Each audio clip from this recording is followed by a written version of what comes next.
Please stand for the Pledge of Allegiance. Pledge allegiance to the flag of the United States of America and to the republic for which it stands, one nation under God, indivisible, with liberty and justice for all. Madam Clerk.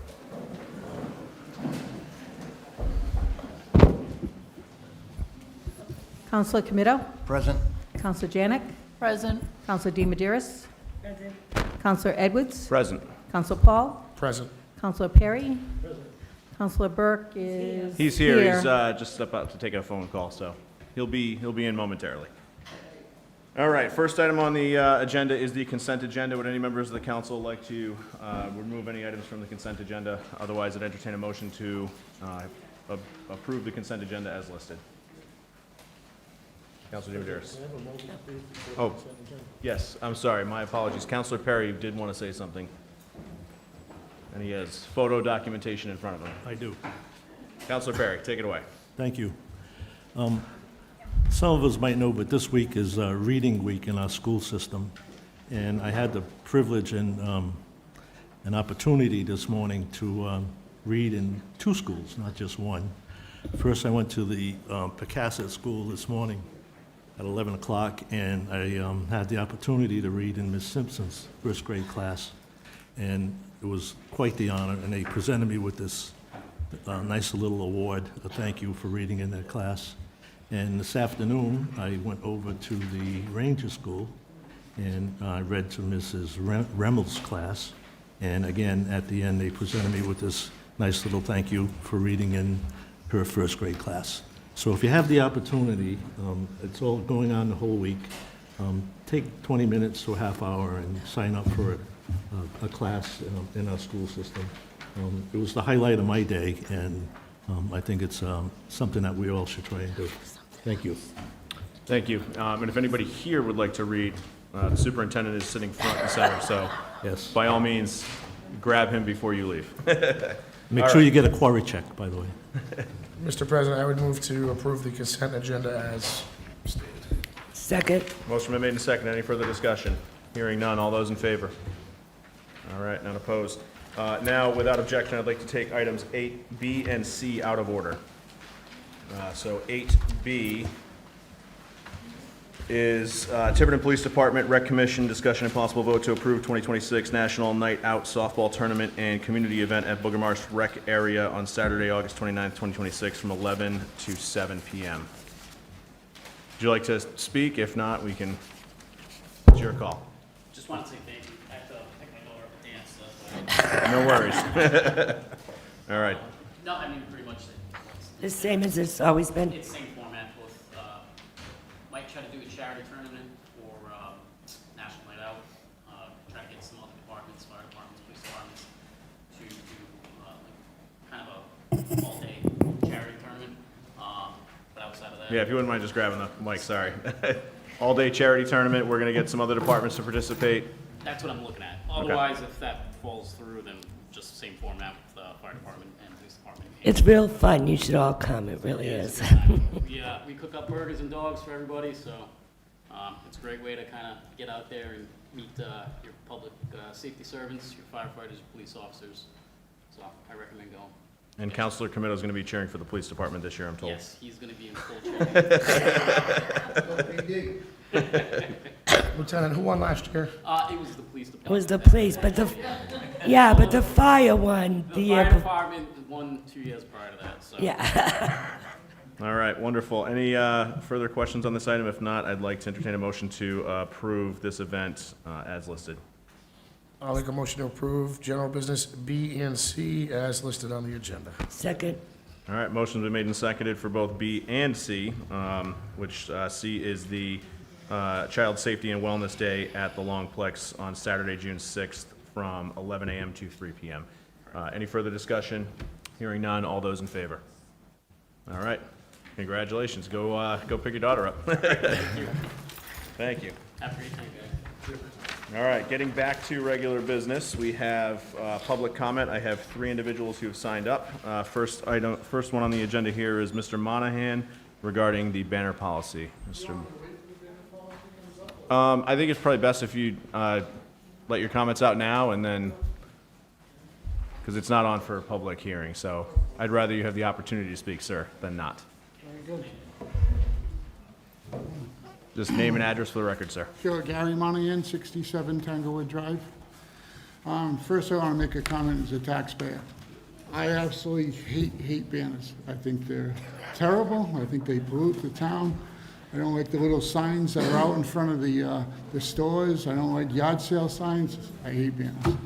Now, making the comment as the vice chair of rec, we worked hard 2 years ago to put a banner policy together. We took some from a previous banner policy. I want to say it goes back to 2009. I could be wrong on the date, with some input from the garden club back then. And I think we put a very fair policy together. You had 2 years to come to fruition to get your banners up to date, one solid color with a white logo. Now, I hear some businesses don't like the white logo, they like color. I don't know, my thing is, if you're doing it for the kids, why do you even need a banner, is my policy, if you want to make the donation, but that's just me. I'm one person, that's kind of how I feel about the banners. I think the banner policy that you have input now is a very fair policy, so, all right, that's it. All right, thank you, sir. Next up, we have Deborah DuPont regarding the mega carts / pay-as-you throw. Ms. DuPont, if you wouldn't mind, just name and address for the record, please. Deborah DuPont, 359 Hooper Street, Tiverton, Rhode Island. I noticed that Mega was coming to the meeting tonight. Can't hear me, sorry. We want to make sure everybody who's watching at home can hear your comments as well. Thank you. Yeah, because when I watch from home, it's hard to hear some of the people. I read in the agenda that Mega was coming to talk about the trash pickup contract that will be renewing in July 1st. It mentioned 65-gallon cots. I guess everybody's opposed to barrels, so we're now going to call them cots. So tell me the difference between a barrel and a cot. I guess the cot, because it has wheels on it. I'd like to know who came up with the 65-gallon cots. We hadn't heard anything about it. Everything on this seems very fishy. Matter of fact, I think it's getting bad. The fish is getting bad now. One of the things I wanted to know, if we do go to the cot system, what do we do with the recycling barrels that we've bought from the town? There's no way that you can break those apart unless the truck starts picking those up and slamming them down. Also, where do we bring our pay-as-you-throw bags to return them to get the money back that we've already purchased? And if we do go to the cots, are we going to have to purchase a sticker? And how much is that sticker going to be? If you people are going to be signing a contract tonight with Mega, these things should have already been discussed with the public so that we would know and we could be all on the same page. Seems like the public's on one side and the council, and not all of you on the council, are on another side. Nothing's up front, nothing at all. Matter of fact, you know, and I've been telling everybody, remember in November, who votes for what? Who comes up with what? The last meeting Mega came to, they said the contract, if we went to barrels, would be approximately $130,000 more to go to the barrel system. Now, all of a sudden, to go to the cot system, it's more money than the pay-as-you-throw. Somebody's playing games. That's what the letter that Mega wrote. It was going to be more money for the cots. If we do this, what happens when the barrels, the cots, breaks or gets blown away? I know they're going to have numbers on them, but I live down the bottom kind of a hill, and I get people's recyclable carts right along my fence. I put them inside so that people can come and get them or whatever. They never get picked up. So, you know, I can't see what's going to happen with these other barrels, carts. Are we going to have to purchase them? And that's the other thing. Mega said they would be about $8,000 if we bought them from them, so that they could put down the numbers and register everybody's and everything. Now, all of a sudden, that's going to be part of the contract. Very fishy. And we have 2 trucks. One comes for recyclables, and one comes for the trash. If that's the case, why can't we go with the armed truck for the recyclables and then the pay-as-you-throw for the bags, so that we can accommodate those people that cannot get those barrels out to the road, up the street? We have in North Tiverton, where are people going to put those barrels in between the cars? How does the truck get the arm to pick up those barrels when the cars are all parked there?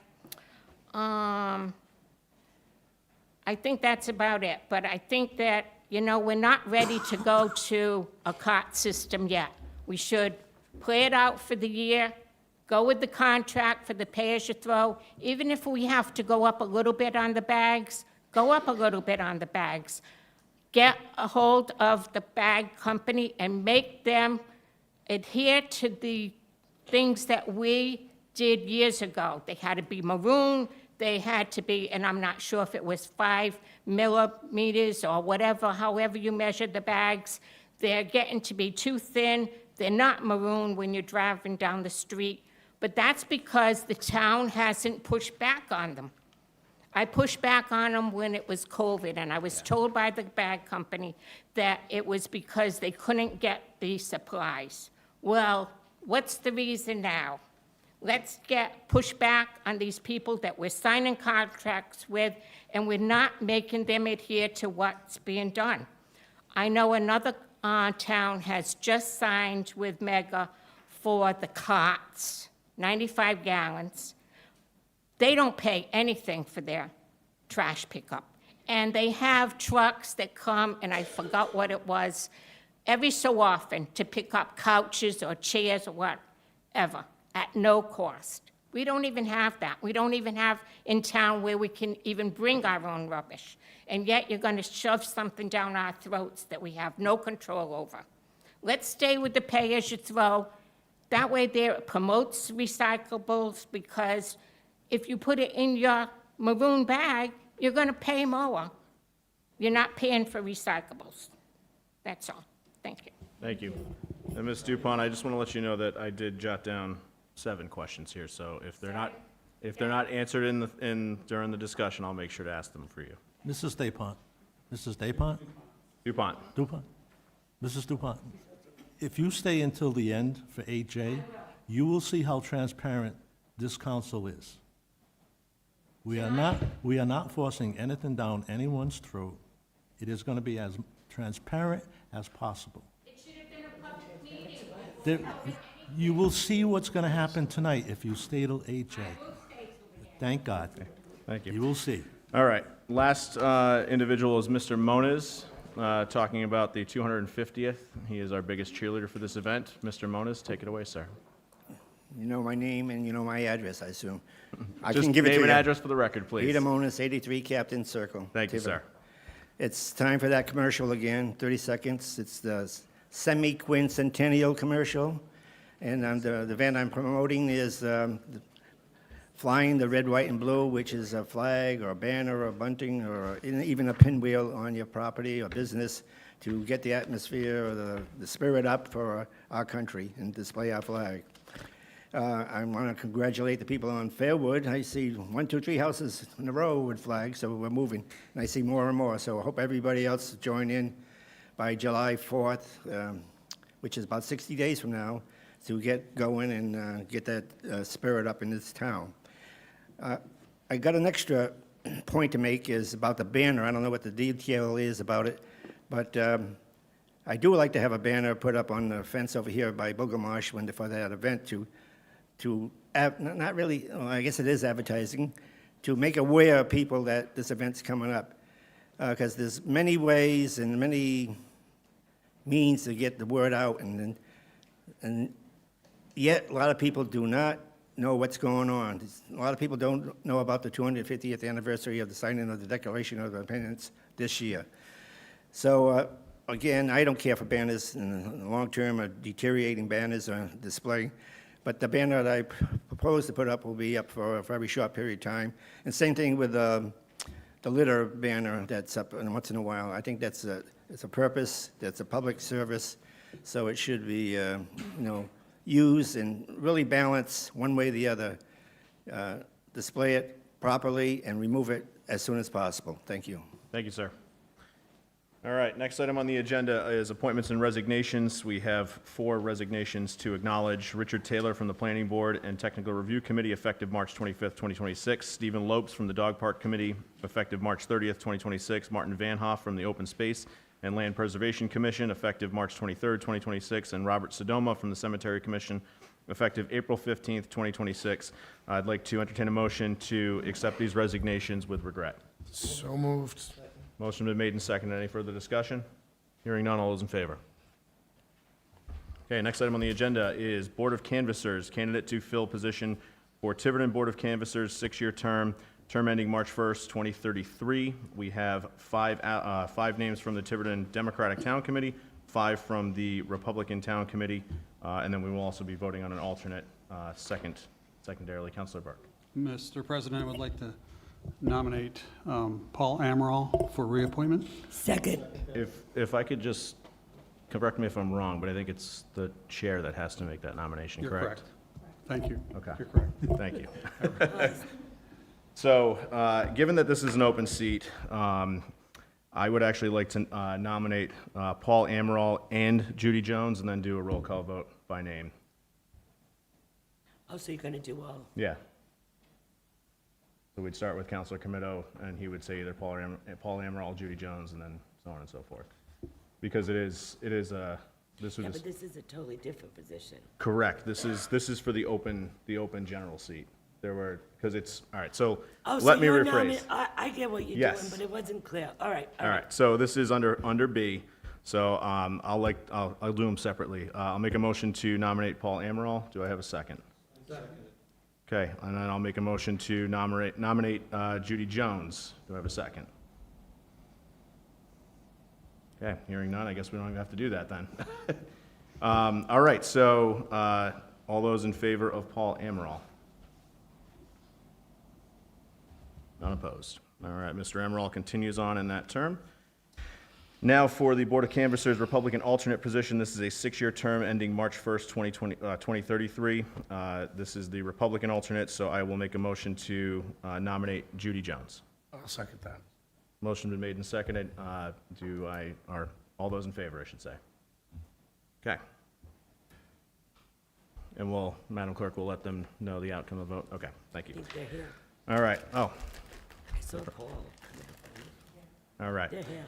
Wonderful. So Harbor Commission, 9-member board, 2-year terms. We have 1 vacancy for a public member and 1 vacancy for a planning board representative. We have 2 applicants, Tyler Slade Duvall, 44 Gilly Hill, requests appointment for a term ending 7/15/2027, and Gary Monahan, 67 Tanglewood Drive, requests appointment for a term ending 7/15/2027. I know Mr. Monahan is here, but is Mr. Duvall? Yeah. All right. If you wouldn't mind coming up, sir?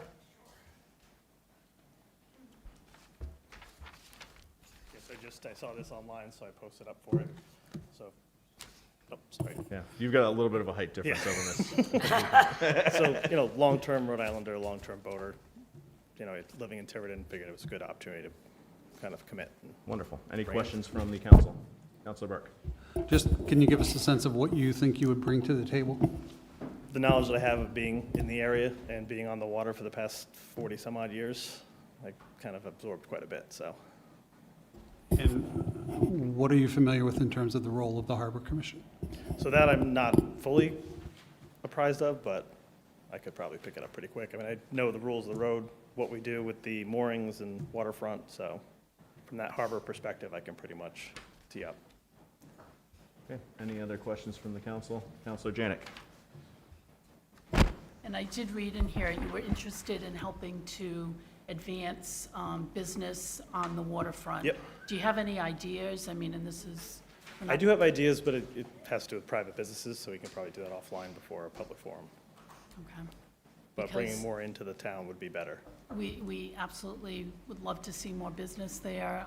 We're zoning differently Yep. so that we can bring in, encourage more business in the waterfront area. Yeah, and you can sort of see that as it stands right now, so it's starting to, but needs some more, for sure. It's a work in progress. Absolutely. All right, any other questions from the council? All right, thank you, sir. Thank you. Mr. Monahan, if you're still here. He is. All right, hiding in the back.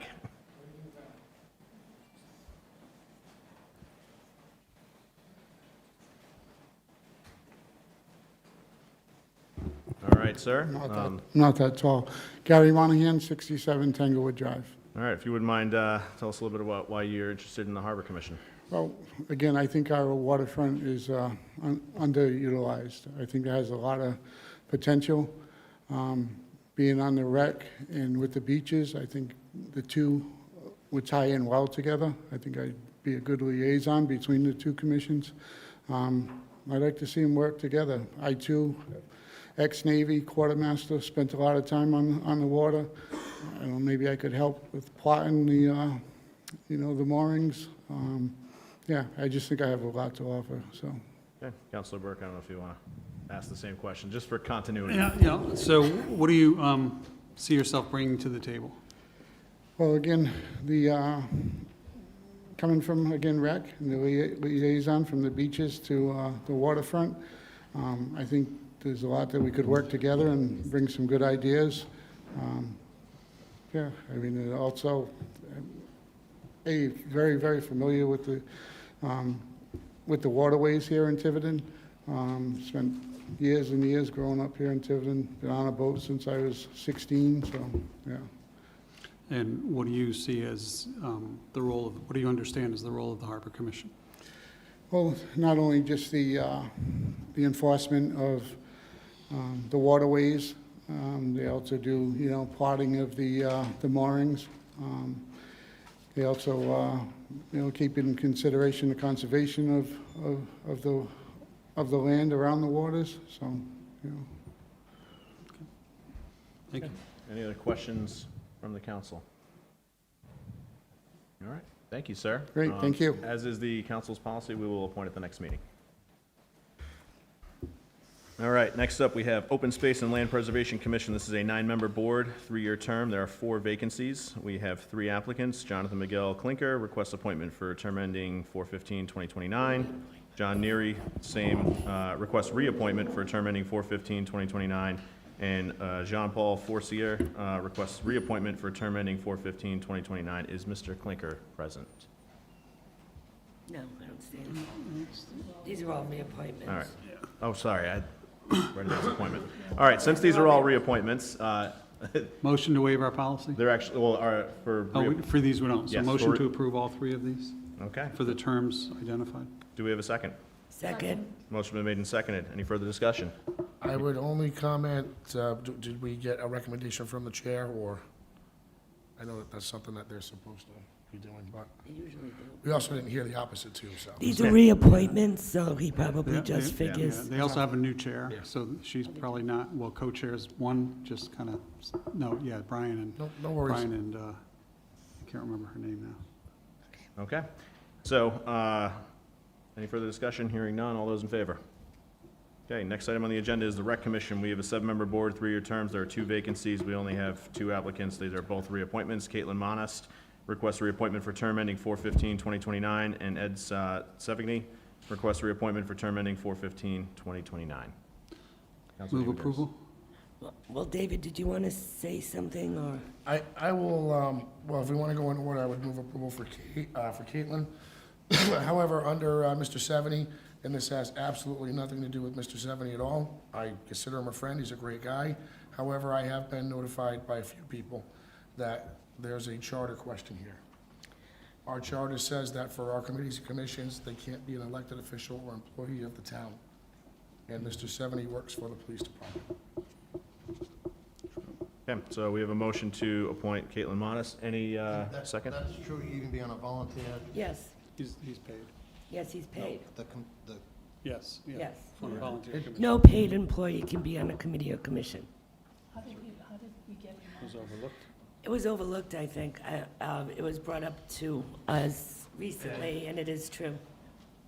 And Ed's a good friend of mine, and I feel bad about this, but it really does say that in the charter. All right, so why don't we do this? We have a motion on the floor for Caitlin Modis. Do I have a second? second. Okay, any further discussion on Caitlin? Hearing none, all in favor? Okay, and if, I'd like to ask pending a review by our solicitor, if we can table F2 to next meeting? I'm good with that. Okay, or continue it to next meeting? Okay, next item on the agenda is Historical Cemeteries Commission. We have a 5-member board, 3-year terms. There are 2 vacancies. We have 2 reappointments. Eileen Costa requests reappointment for a term ending 4/15/2029, and Bradford Labine requests reappointment for a term ending 4/15/2029. These are both reappointments. Do I have a motion? Counselor Comito. Yes, I would like to make the motion to reappoint both of them to the board. Eileen does an exceptional job at reconstructing our cemeteries, our historical cemeteries. The work that she does is unbelievable as far as lifting stones, repairing stones. She's certified as in repairing, and I don't even know how she does it, but she gets it done with very little help, so it's just incredible to see. Okay, do we have a Highly second? recommended. Motion been made by Counselor Comito, seconded by Counselor Paul. Any further discussion? Hearing none, all those in favor? Okay, next item on the agenda is Cemetery Commission, 5-member board, 3-year terms. We have 2 vacancies. We have 1 reappointment request. Melissa Napier requests reappointment for a term ending 4/15/2029. Counselor Demidaris. I make a motion to put Melissa Napier on Cemetery Commission for a 3-year term, which ends 4/15/2029. Second. Motion been made, seconded by several. Any further discussion? Hearing none, all those in favor? Okay, next up, Conservation Commission. We have a 7-member board, 3-year term, 4 vacancies. We have Elizabeth Cottrell, requests reappointment for a term ending 4/15/2029, and Tom Ramatowski requests reappointment for a term ending 4/15/2029. As these are, Counselor Perry. Thank you. Conversation Committee, I recommend Liz Cottrell and Tom Remkowski for reappointment. Second. Motion been made by Counselor Perry, seconded by Counselor Paul. Any further discussion? Counselor Janik. There are 4 vacancies on this commission, so we still have plenty of openings. Anyone interested? Come on down. It's a great commission, great people on it. Thank you. Okay, any further discussion? Hearing none, all in favor? Okay, next item on the agenda, Dog Park Committee. We have 9-member board, 3-year terms. We have 5 vacancies. So I'm going to echo Counselor Janik's previous statement. We need some people to come and deal with the dog park. And that is a fun committee. Yes. So the 1 reappointment is Ken Carlisle, requests reappointment for a term ending 4/15/2029. So moved. Motion's been made by Counselor Paul, seconded by Counselor Perry. Any further discussion? Hearing none, all those in favor? Okay, next item on the agenda is public hearings. We have Ken and Erin Welchman requesting approval of a sound variance for a wedding at 149 Blueberry Lane on August 28th, 2026, from 5 p.m. to 10 p.m. Is the applicant present? They're right there. Oh, there you are in the back. If you wouldn't mind coming forward? Ken's going to make her talk.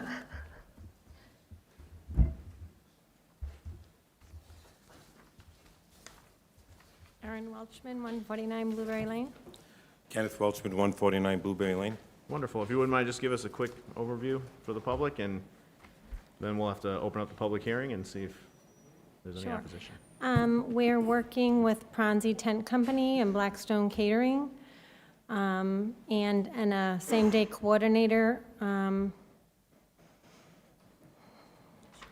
drawing a blank on her name, but we're working with professionals who do this for a living, that are guiding us along through the process. My future daughter-in-law is also an event planner, so she's been instrumental at figuring out all the details. They plan to get married on the water, and the reception will be in the backyard from 5 to 10. Wonderful. Before we get to council, I just have to open up the public hearing. Would any member of the public like to speak on this application? Any member of the public? Any member of the public? Hearing none, I'd like to close the public hearing. Councilor DiMederos. Hi, guys. What are you planning for parking? So we'll have, like, immediate family members will be, like, parking in our yard. We do have parking on the street, being the last house on the dead end, you know. Yeah. That we'll be able, but we had already reached out to Victory Church and got permission from them to do some off-site parking at Victory Church. And we're going to be using a trolley that's going to trolley people back and forth. Yeah. Good. Wonderful. Councilor Burke? Or did Councilor DiMederos steal your thunder? No, I had to ask Marnie which child this was of yours. This is our Your oldest? our oldest, Arthur, that lives in California with his fiancee, Yeah, and that's great. yep, she wanted to grant my son's wish to get married in the backyard in Yeah. Rhode Island. That's great. So I would move approval of the sound variance and the special event. Second. license. Motion been made and seconded by several. Any further discussion? Hearing none. All those in favor? Congratulations. Congratulations. Thank you. All right, next item on the agenda, Cultural Survival, Candyce Testa, approval of sound variance for Cultural Survival Bazaar at Tiverton Four Corners Arts Center, 3852 Main Road on July 24 to 26, 2026, from 10 a.m. to 6 p.m., and approval of special event permit, which was not advertised. This is continued from our last meeting. Thank you. As this is a public hearing, I'd like to open up the public hearing now. Any member of the public like to speak on this application? Any member of the public? Any member of the public? Hearing none, I will close the public hearing. Any questions from the council? Councilor Burke. So last time, part of the discussion was the parking plan, and you were going to meet, I believe, with the owner of the gallery next door to discuss her concerns. Did that happen? Meeting with the owner of the gallery was not part of the plan. No, with the gallery owner who had the concerns. That was my understanding when we left the last meeting. May I? Yes, please. Excuse me, Attorney Nick Obolensky. I'm here from the Four Corners Owners Association, and I just thought, I reviewed the video from the last meeting, and I think I need to dispel some information that I think was inaccurate. The woman who owns 3848 is not aware of the extent to which her deed is burdened by easements, covenants, and restrictions. Some of those easements, covenants, and restrictions require her to allow parking for at least up to 8 festivals or events, specifically cultural survival, on her lot. All the lots in the village commercial zone, all those properties there, they all meet their parking requirements by using adjacent lots by way of easements and covenants that are that run with the land, which means they go with the property, not with the owner of the property. So each one of those lots, in order to meet the parking requirements from the Tiverton Zone Ordinance, uses adjacent lots. And then in addition to that, there is a specific mention in the Declaration of Covenants, Easements, and Restrictions that burdens that property that states that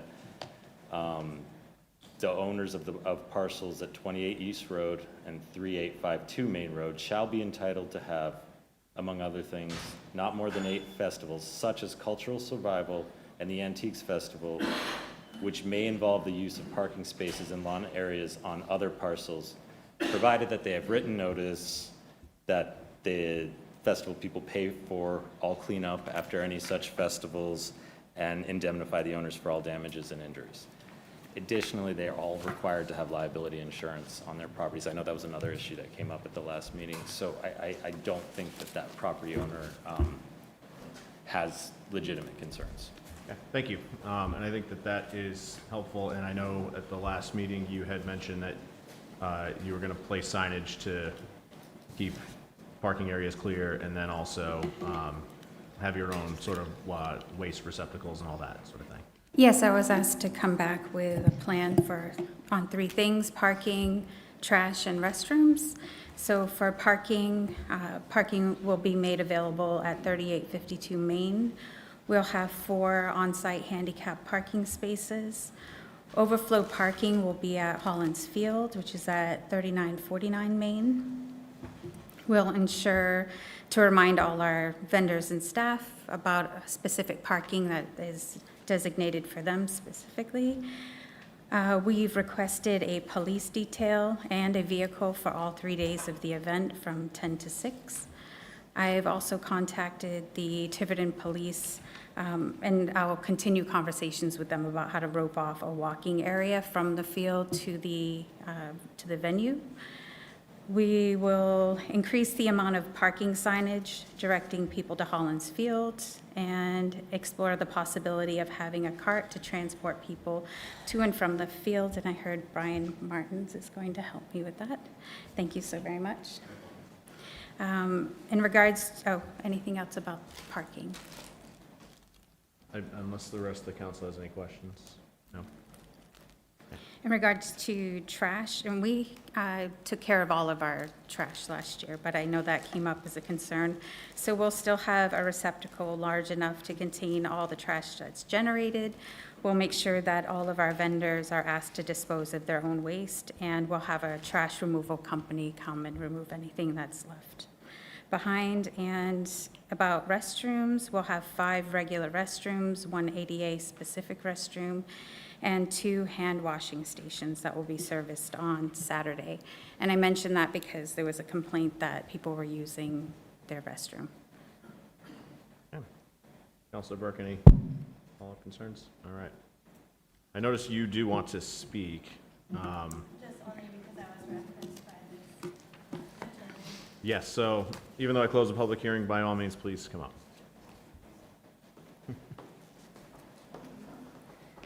I'm the owner that was just referenced, the neighbor, the gallery property. My name is Adrienne Burke. My business location is at 3848 Main Road in Tiverton. It's the neighboring property to Rosalind Weir's property located at 3852 and 3842, otherwise known as the Meeting House and the Saul Seabury House. We have several events, as were mentioned, throughout the year that are large public events. These are attended by a number of people from the public. That is in addition to our normal retail foot traffic and parking. And then that retail foot traffic and parking attend the different restaurants that are in the area, the galleries, the retail shops. What the attorney was mentioning as far as the easements and the reference to the festivals, the question I have for him is what amendment is that actually listed in? We are doing a legal review of these documents now since it's become necessary for my company to do that. And there are certain amendments that have been referenced that are not recorded. So I think in the case of these easements and these parking allowances, it's probably not necessary to bring them up further in this discussion right now for this event, because I understand we're just working on approving this event. But I do think that this needs to be a continued conversation, and I'd like for it to be maintained on the agenda in some way. And I think as individual business owners and these organizations mentioned, we'll continue to bring this to the town council for assistance with working out any of these questions.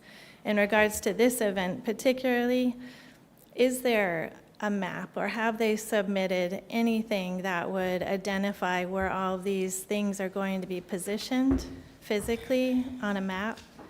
And my second question is, if they are going to have some kind of driving service to help people get shuttled from auxiliary parking, does that driving company need to be licensed and in a business that does transport public people, or could it be somebody's friend or another business that's providing services to one of the owners? And And I'm sorry, just remind me your last name again? Burke, B-U-R-K-E. Okay. Is this map something that's public and able Yes. to be? If you want it, you can have it. I can keep it, okay. And this shows all of these different facilities where they're located. That's a fixed part of the application? Is that? Okay, all right. I think if we have any more concerns, we just would like to have a chance to review this and know where everything's getting positioned. And if we are going to have somebody shuttling the public, I would just like your answer to whether that business person, individual needs to be licensed to do that. Thank you. Thank you. All right, any further questions from the council? Councilor Janik. How many years have you been doing this? 25. 25. So I know that when you came before us last meeting, you said, you knew that there were some issues with, you were going to increase the number of dumpsters or lavatories, the restrooms. So you obviously debrief after all of this and figure out what worked, what didn't, what I need to change. But after 25 years, you've come before us every year, and I really haven't until this year heard issues. So I really honestly believe that you will fix what was an issue last year and be aware of your neighbors' concerns and do the right thing. We're trying. Any further questions from the council? Mr. President, with that, I will move to approve the sound variance for the Cultural Survival Bazaar at the Tiverton Four Corners, July 24th through the 26th, 2026, from 10 a.m. to 6 p.m., and the approval of the special event permit. Motion been made and seconded by several. Any further discussion? Hearing none, all those in favor? Opposed? Councilor Burke. Thank you so much. Thank you.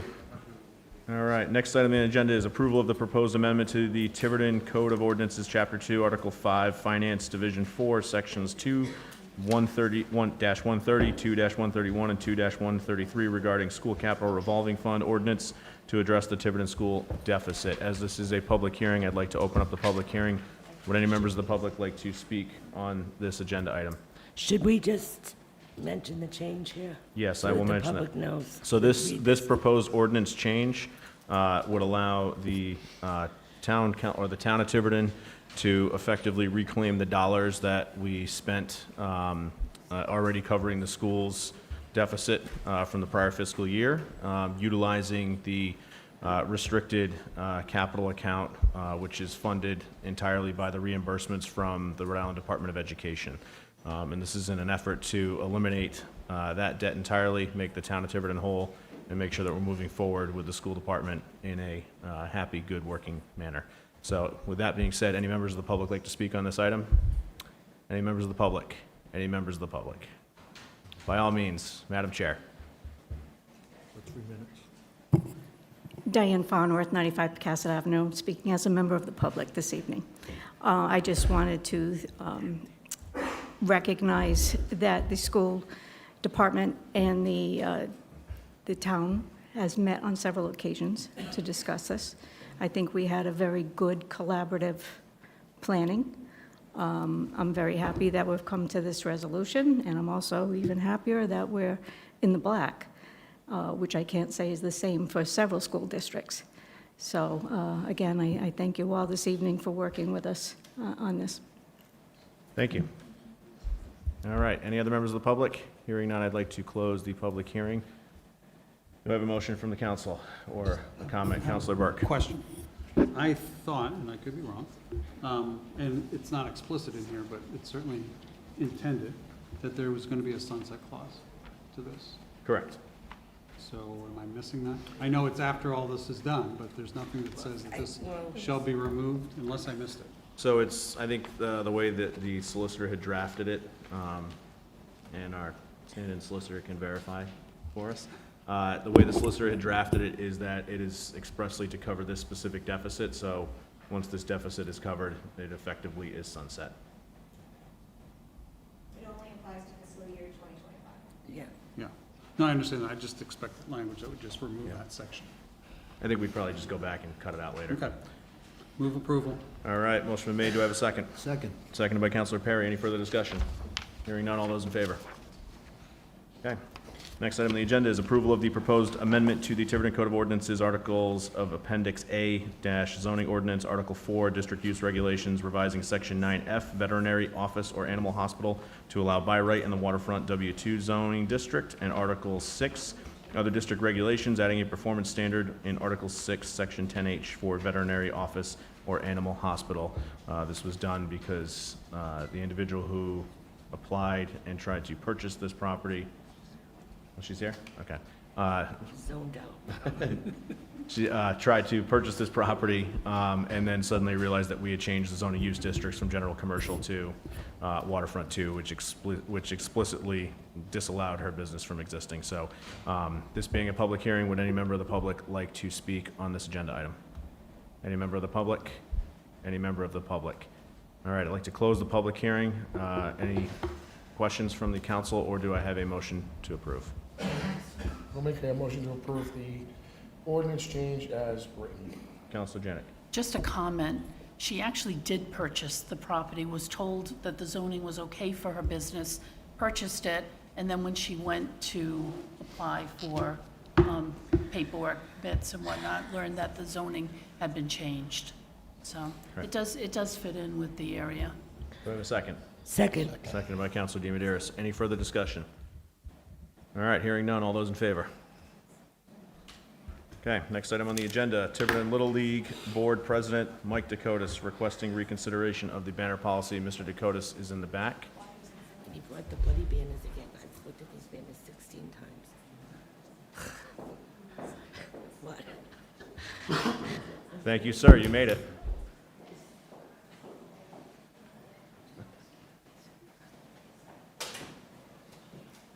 All right, Mr. DeCotis, if you'd like to give us a brief overview, sir, and then we can entertain some questions from the council, and I'm sure others may want to speak on this too. Well, thank you for having me. Members of the council, town administrator, town solicitor, town clerk, hello, everyone. Haven't been in front of a microphone in a while. People probably don't miss me, so hopefully this will be quick. The reason why I'm here tonight, representing the Tiverton Little League Board as the president, we have 3 other board members that are here. We would like to ask the town council to consider altering or asking the Recreation Commission to alter their banner policy. For those in the public that don't know, or maybe people on the dais that aren't familiar with this, back in 2009, Claudia Linares, who was the longtime president of Tiverton Little League, proposed a banner policy to raise money for the Little League. The proposal was to have green signs hung at the ball fields. This money would be put in a held account, maybe a revenue share with the town, with the recreation department. That actual policy came up at some point. I researched this with the town clerk. She was nice enough to spend some time with me last year, and it was never passed. So for years, this is way before our board came on. At some point, the Little League did decide to make these signs and hang them at the ball fields. And that money was put into an account. We still have that account. That has not been touched. So when I came on the board in 2023 and became the president, we had a mixture of signs. I'd just like to show you the mixture of signs that we had. Mike, I just want to interrupt you for just 1 second. This policy has been approved since then now, twice by the town council. Well, Okay. I haven't gotten to that part yet. I'm in Okay, 20. I don't want it to sound like this policy's not in effect. Well, I have to get there first, so I want to talk about 2023 before the policy was adopted. It's an important part of the story, if you'd please let me show. Please continue, sir. So before I took over as president, I just want to give you an idea of what the banners look like.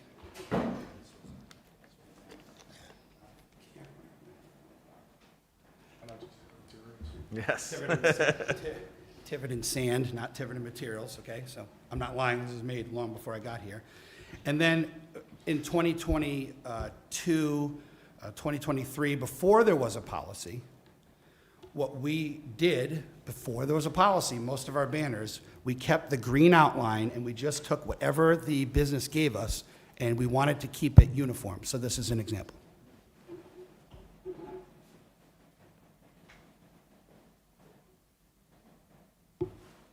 Do Very nice Vanna White skills, sir. As Councilmember Denise DiMederos was referencing, yes, this is true in 2024. The Recreation Committee did pass a policy. This policy said that the banners had to be either green background, maroon, or black. You can only have white lettering on it, no color. The Little League asked to reconsider that, but that policy was put in place in '24. We went back last year. We asked for that to be reconsidered. It wasn't, and we went back this year, earlier this year, February maybe, and they wanted to keep the policy the way it is. We have no problem with the policy with when the signs can go up, when they must be taken down. We have no problem about where they're hung on the fences, which is at the bottom of the fence, as low to the ground as possible, nothing up high. We have no policy. We have no problem with that. We have no problem with anything about the policy, but what I want to tell you is the businesses that sponsor the league, and I'm going to throw some of the names out because there's some of the biggest taxpayers in Tiverton. So we're talking about Brookdale, Tiverton Power, the Boathouse, Humphreys, Sakana Early Learning. You know, these are the people that sponsor our league. This money goes to pay for field improvements, equipment, all kind of things. We can't function without it. And I have some of the businesses now that say if I can't have my logo, I'm unfortunately not going to be able to sponsor. The second half of the problem is some of these signs, most of them were made before I took over. We tried to keep the same type of look with the green. Everything is outlined in green that we have. And if we have to destroy all those signs, it's about $90 a sign to redo, and we have about 50 signs that have color in them. So we're going to be down about $4,500. We're a nonprofit. Tiverton Little League has been in existence since 1952. Whether it's the Lions Club or the Knights of Columbus, Tiverton Little League's been around way before I was born, way before hopefully any of you were born. And all we're asking is to reconsider us putting this here. And I want to make a few points. One question I asked was there ever any complaints from the public about the signs on the ball fields? And I don't think that was answered in a positive way, so I think that's not been a problem with the public. Second of all, when the Recreation Committee makes signs, for instance, over the winter, there was a sign that hung on the fence where the farmer's market went, and it said something about promoting tennis, and it was a white sign with green lettering. I love it. I think it looks great. It doesn't fall within the boundaries of the policy that was set, but that hung there all winter. And anytime there's a concert series up at Bulgarmarsh, the signs are not green with white. And again, I don't have any problem with the way those signs look. I think they look great. I'm just asking for the town or the Recreation Committee to reconsider.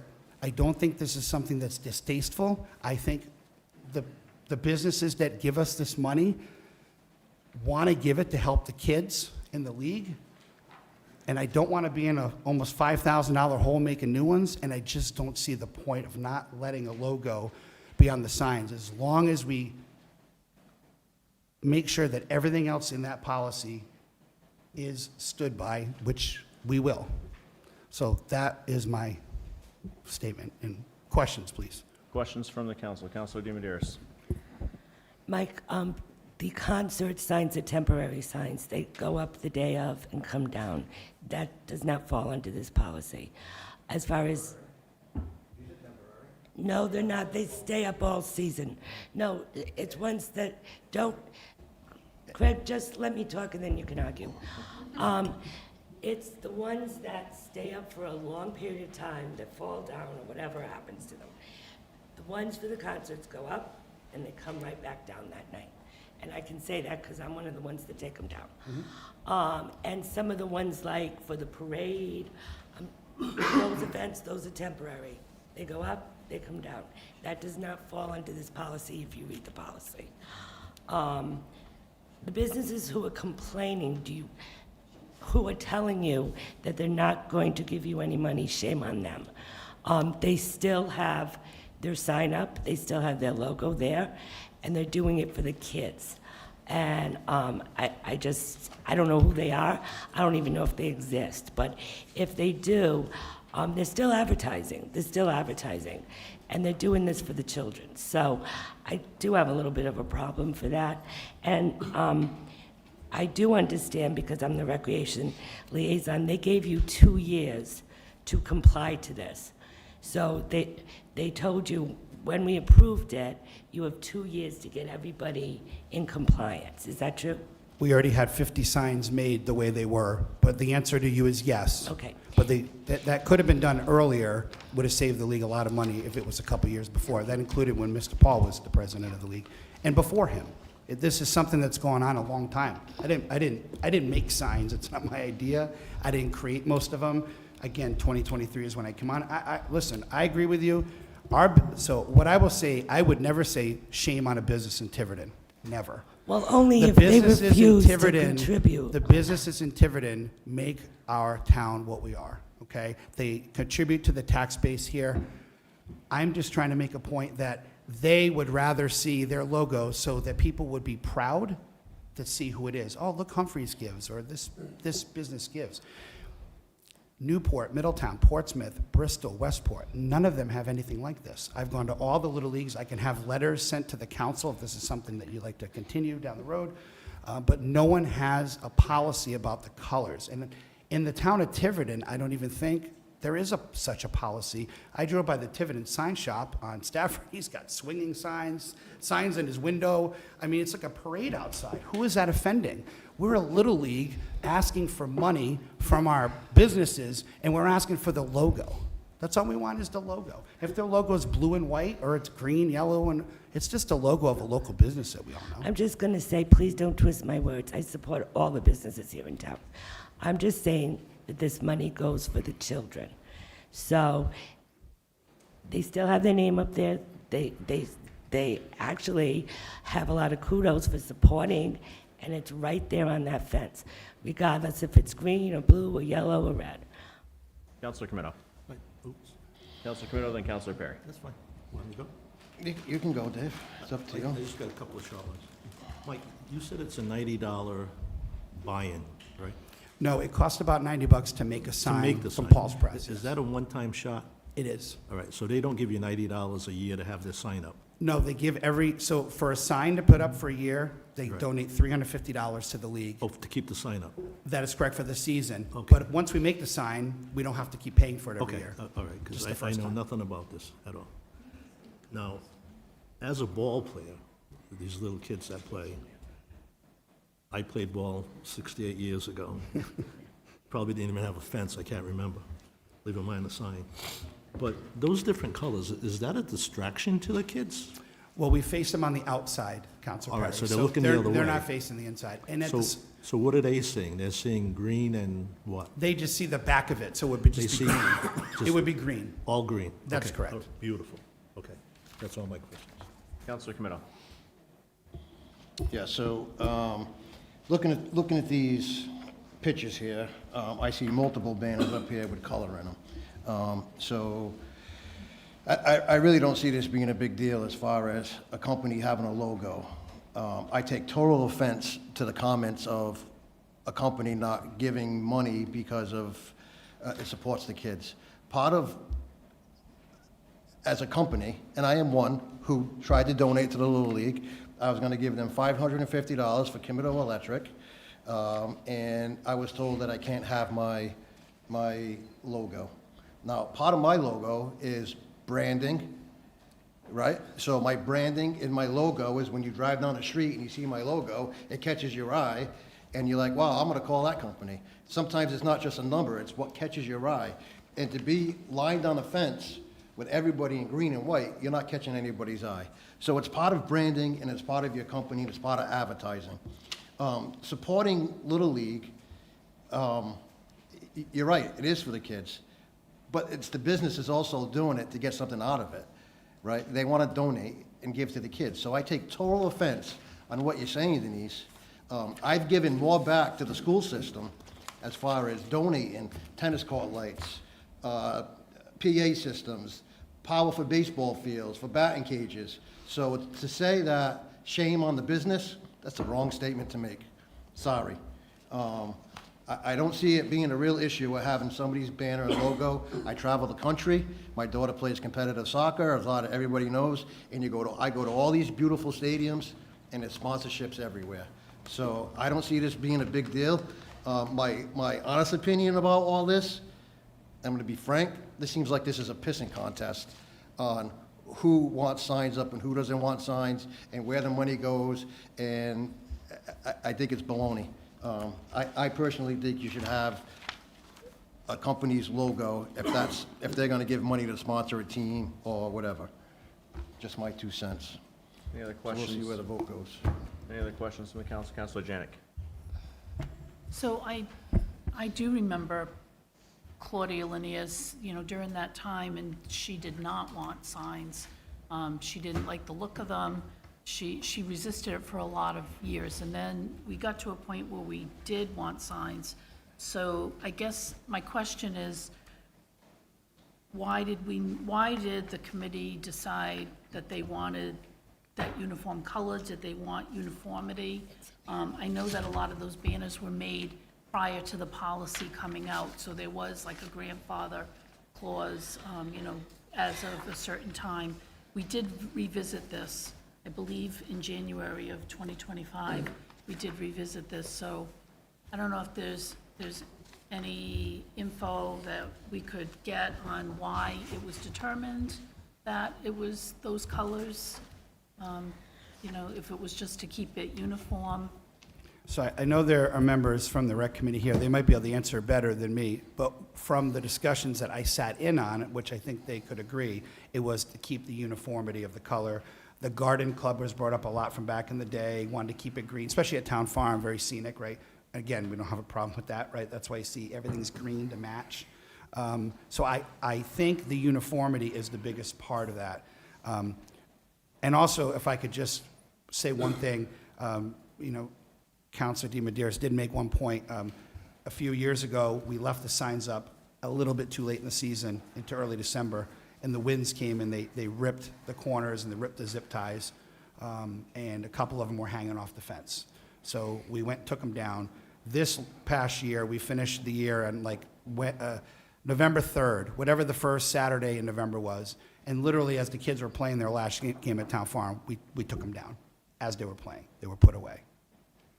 So, Mr. DeCotis, if I could add, so this obviously was presented to us that showed the signs ripped. I'm assuming that's what you were referencing, sir? It is. We left them up too long. Okay. Any further questions from the council? Councilor Burke. So, because this is the draft that is in front of us, when did this policy go into effect? I know that it went in effect in 2024. I just can't tell you the date. I think it was before that, wasn't it 2023? No. 2024 is when I believe, and Well, Stu's here, so he can answer that. We have a date here of March 2009. And that's the draft. That's the The draft. draft, That's the draft. yeah. So, since that time, have you gone back to the Recreation Commission to ask them to reconsider? we did. We did it this past February, I want to say, and we did it last year. And I believe when the policy was enacted in '24, we asked that year when the policy was first enacted. And they chose not to agree with you. I think the way it was going back in '24, I felt like the policy wasn't even going to be passed. You said you just did this past February. So We 2 did months. go back and ask about the And logos. they decided not to agree with you. That is correct. So I'd just like to make 2 points. Point number 1 is obviously this is not on for a vote this evening. This is just discussion. So if this is something that we would like to vote on, a member of the council could bring that forward at our next meeting as an agenda item for discussion and possible vote to reconsider. The second point is, just to the timeline here, it does look like this was put in, it would be, I guess, early 2024, and then it was reviewed again in January 2025. So I think this council did actually take a swing at it at one point, Twice. except for Councilor Burke, but you were there for the first one. No, the first time you did. Yes, the first time. And so along those lines too, I think that what gets lost a lot of times when we get into these long-standing discussions and policies and all the rest of it is ultimately the decision of this body to make these decisions. So you know, I know members of Recreation put a lot of time in, obviously, your organizations put a lot of time in, but ultimately, it's our job to make the decisions, and sometimes the town council makes mistakes, right?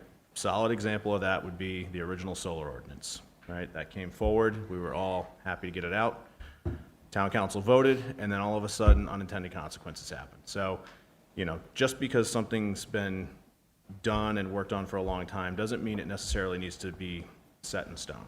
And so I, for one, would be in favor of seeing this reviewed at least again.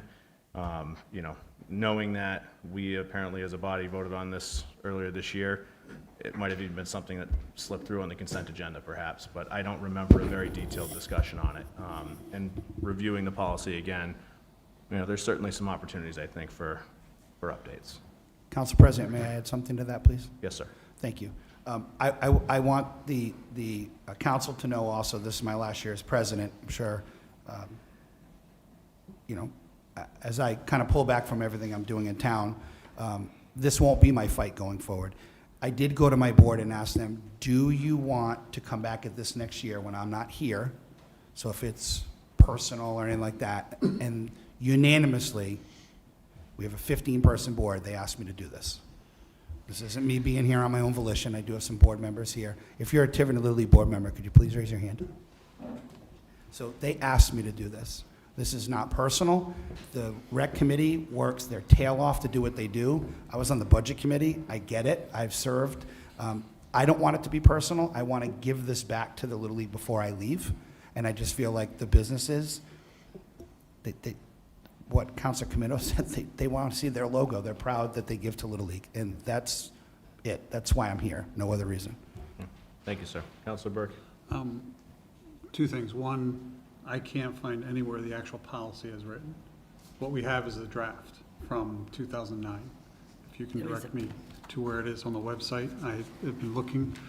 I inadvertently downloaded it, so I will email it to you. Okay. I looked in there. Second, when we come back to this, I would like to hear more from the Recreation Commission as to their reasonings for recommending what is currently in place. I do know that Stu's here tonight. Maybe he could tell us. Is that all right, John? Well, I mean, we could certainly do that, but like I said, it's not up for a vote, and so if somebody did. Stu's raising his hand.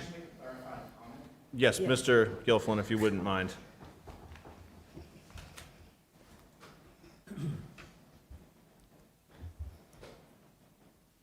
Stu Gilfillan, Recreation Chair. I got it right this time, sir. Thanks. So just a couple things. I do want to clarify, Recreation is not precluding logos or images on any banner. So it's been brought up multiple times that we're precluding that. We're not. What we've said, and what was in the original proposal that Little League submitted to the town, is that it should be in white. On the original one said green, and at the request of the other leagues, including Little League, we expanded it to say that you could have it be maroon or green or black. So at that point, we enacted it in 2024. And just to be clear, I want to go back to something, because I found where the original discussion in front of the council was in 2009. And it says in here, Councilor Costa then made a motion to grant permission if Recreation approves their request. Councilor Leonard was reluctant to bypass procedures. Several councilors expressed concerns about bypassing the authority of the Recreation Commission. So I just want to keep in mind that, as you indicated, a lot of work goes into what we do. I would think carefully about deciding that this is something that needs to get reviewed. We're not stopping Little League or any league from generating revenue, and in fact, we don't take any money from those banners. So I also want to say that there's been no limitations put on the number of banners that can go out there, and if you look at the image that you were presented with, take a look at how many of those aren't green. They're white or they're a different color. So I think there's another piece in here is it ends up looking like I-95, and the reality here is we're not taking money from the leagues. We're not asking them to do anything. We gave them 2 years and asked them to comply with the policy. How many years would you give somebody if you had a decision? Thank you, sir. May All I right. also rebut to that, since we were made reference to? That's legal, correct? We'll let you do that, and then Thank we'll move along. And if somebody wants to bring So this back, I to the next don't meeting, like the word comply. I pay taxes here. I live in Tiverton. You know, I know we have an ex-police chief that's sitting here, you know. I know there's rules and there's regulations and there's laws. We are Little League. And as long as I've been running Little League, I feel like I've been walking up a mountain with oil, with baby oil under my feet. I'm going to reiterate this. I don't care about 2009.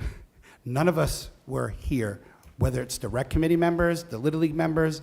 That's something that happened then. I'm not here to fight Claudia Veneers' fight. I'm not here to fight John Cadero, whoever was on the rec committee. I don't even know who's on the rec committee.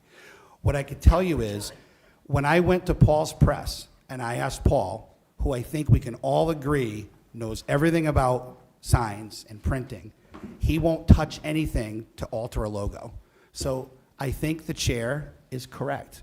They didn't say we couldn't have the logo. I can't go make it white. It's, how would you feel if I took your logo and I changed it? Would you sue me? Could you sue me for patent infringement? So what, all we're saying is, we need to, whatever the business gives us, we put on there. That's what we're asking. Those signs that you saw, we've changed all those. Everything we have is in green border. Everything. Everything has a green border now.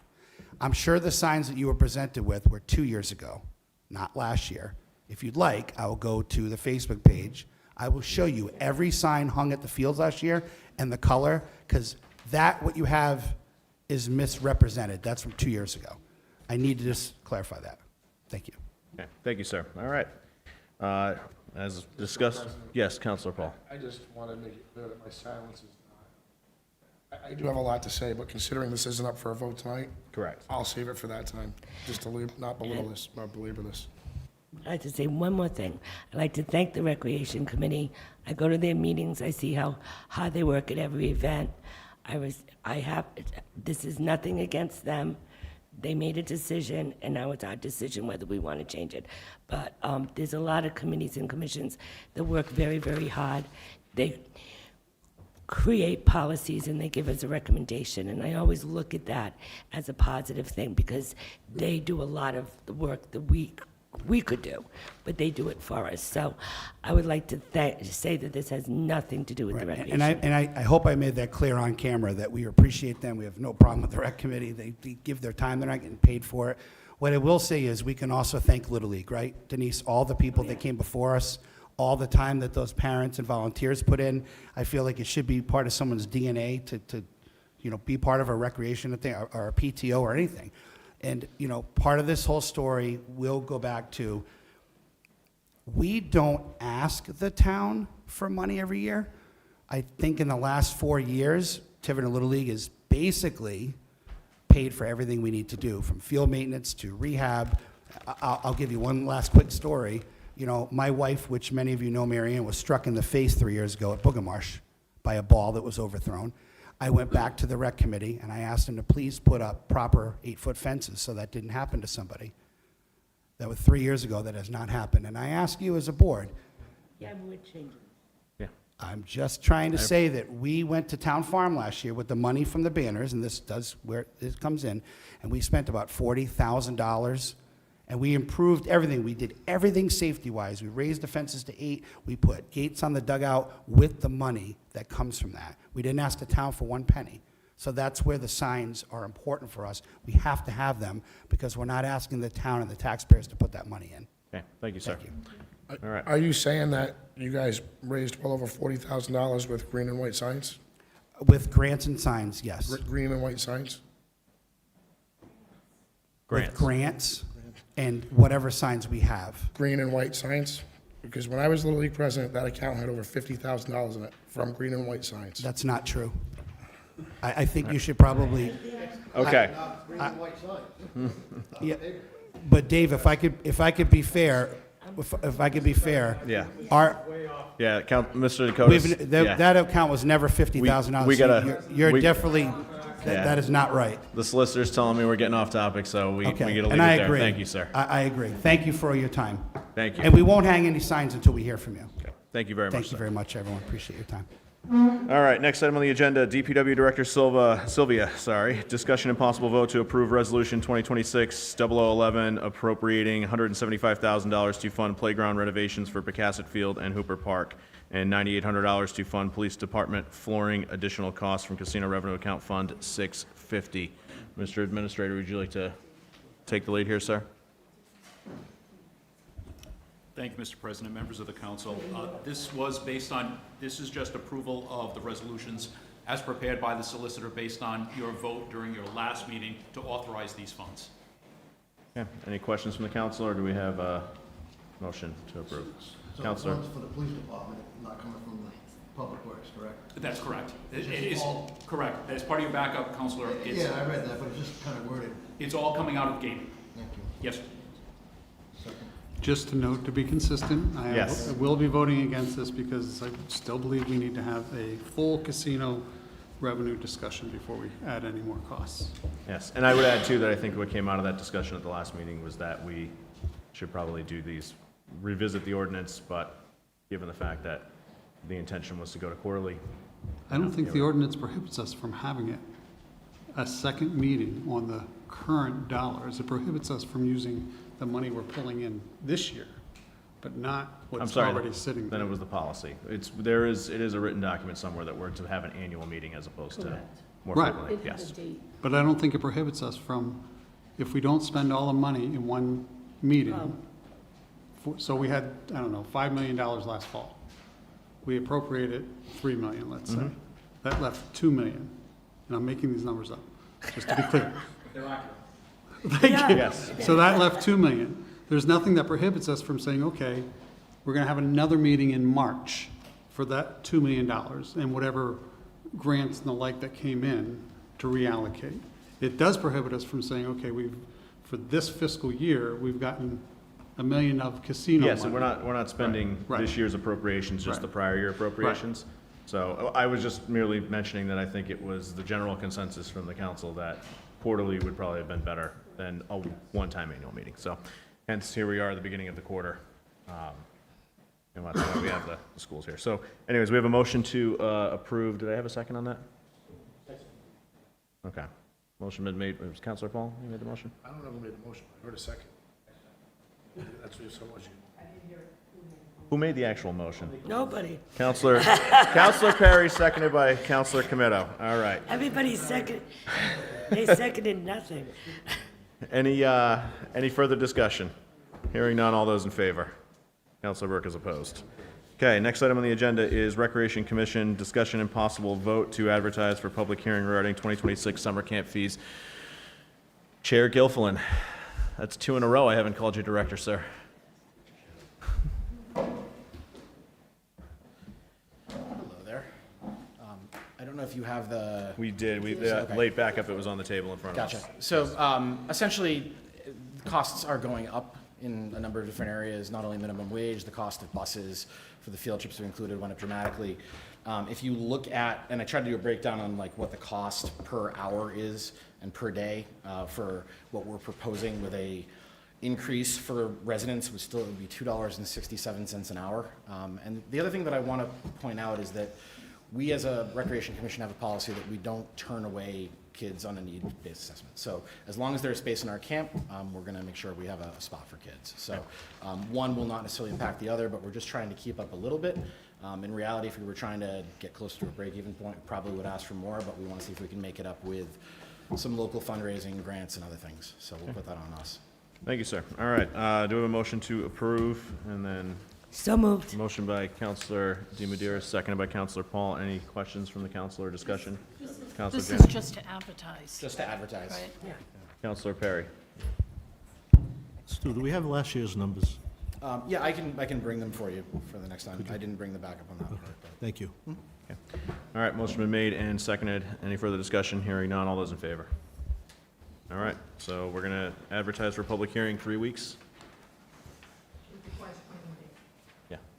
3 weeks. 3 weeks is. So 21 first days. meeting in May, then? Actually, fees and fines resolution only takes 7 days. Okay, so we might have it for our next meeting then. Wonderful, thank you.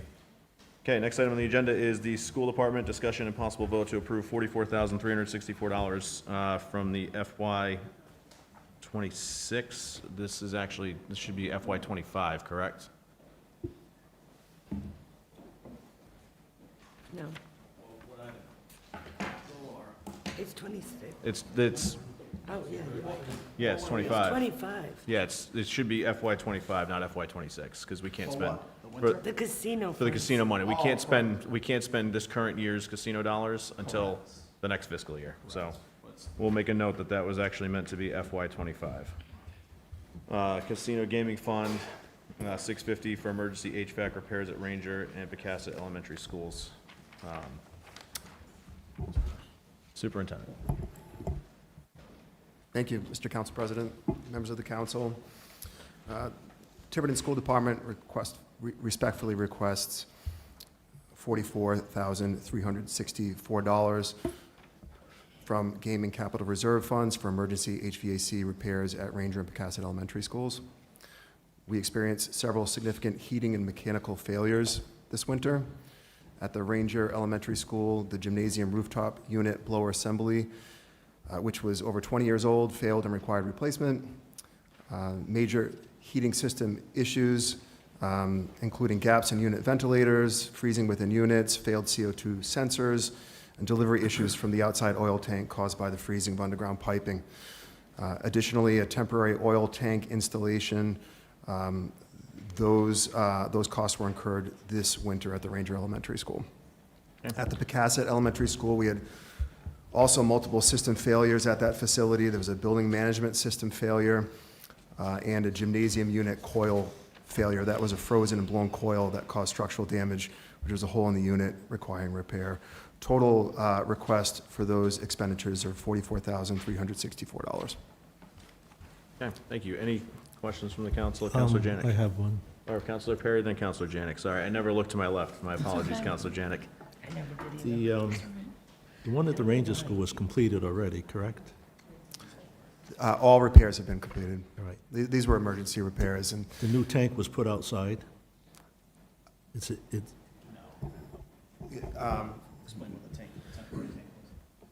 yeah, so on the coldest day in February, you may recall that day, we closed school at the Ranger Elementary School due to boiler failure. The issue there was that the tank is an exterior tank. With the increase of 10% biofuel, raises the temperature of the oil, reducing the viscosity. The pump was unable to draw the oil from the tank. We installed a temporary tank in the boiler room per recommendation of the fire inspector. Correct.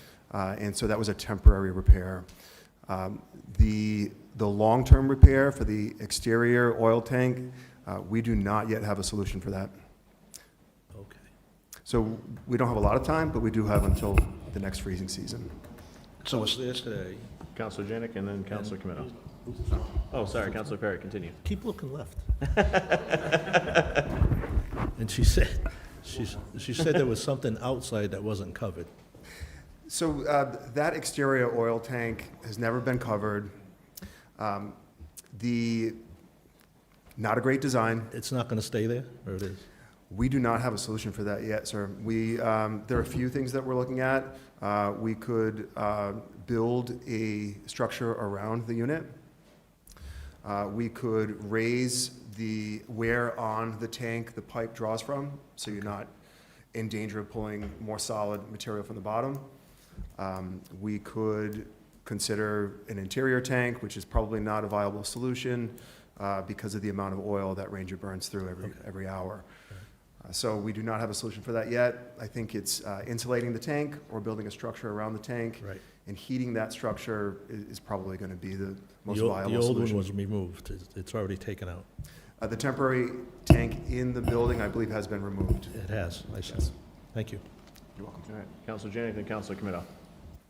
So that was part of my question, because I knew that we had a temporary fix, but that's not been resolved yet. But all of these other costs, these were the reasons that school was closed, that it was closed, that students were moved to other areas in that cold spell.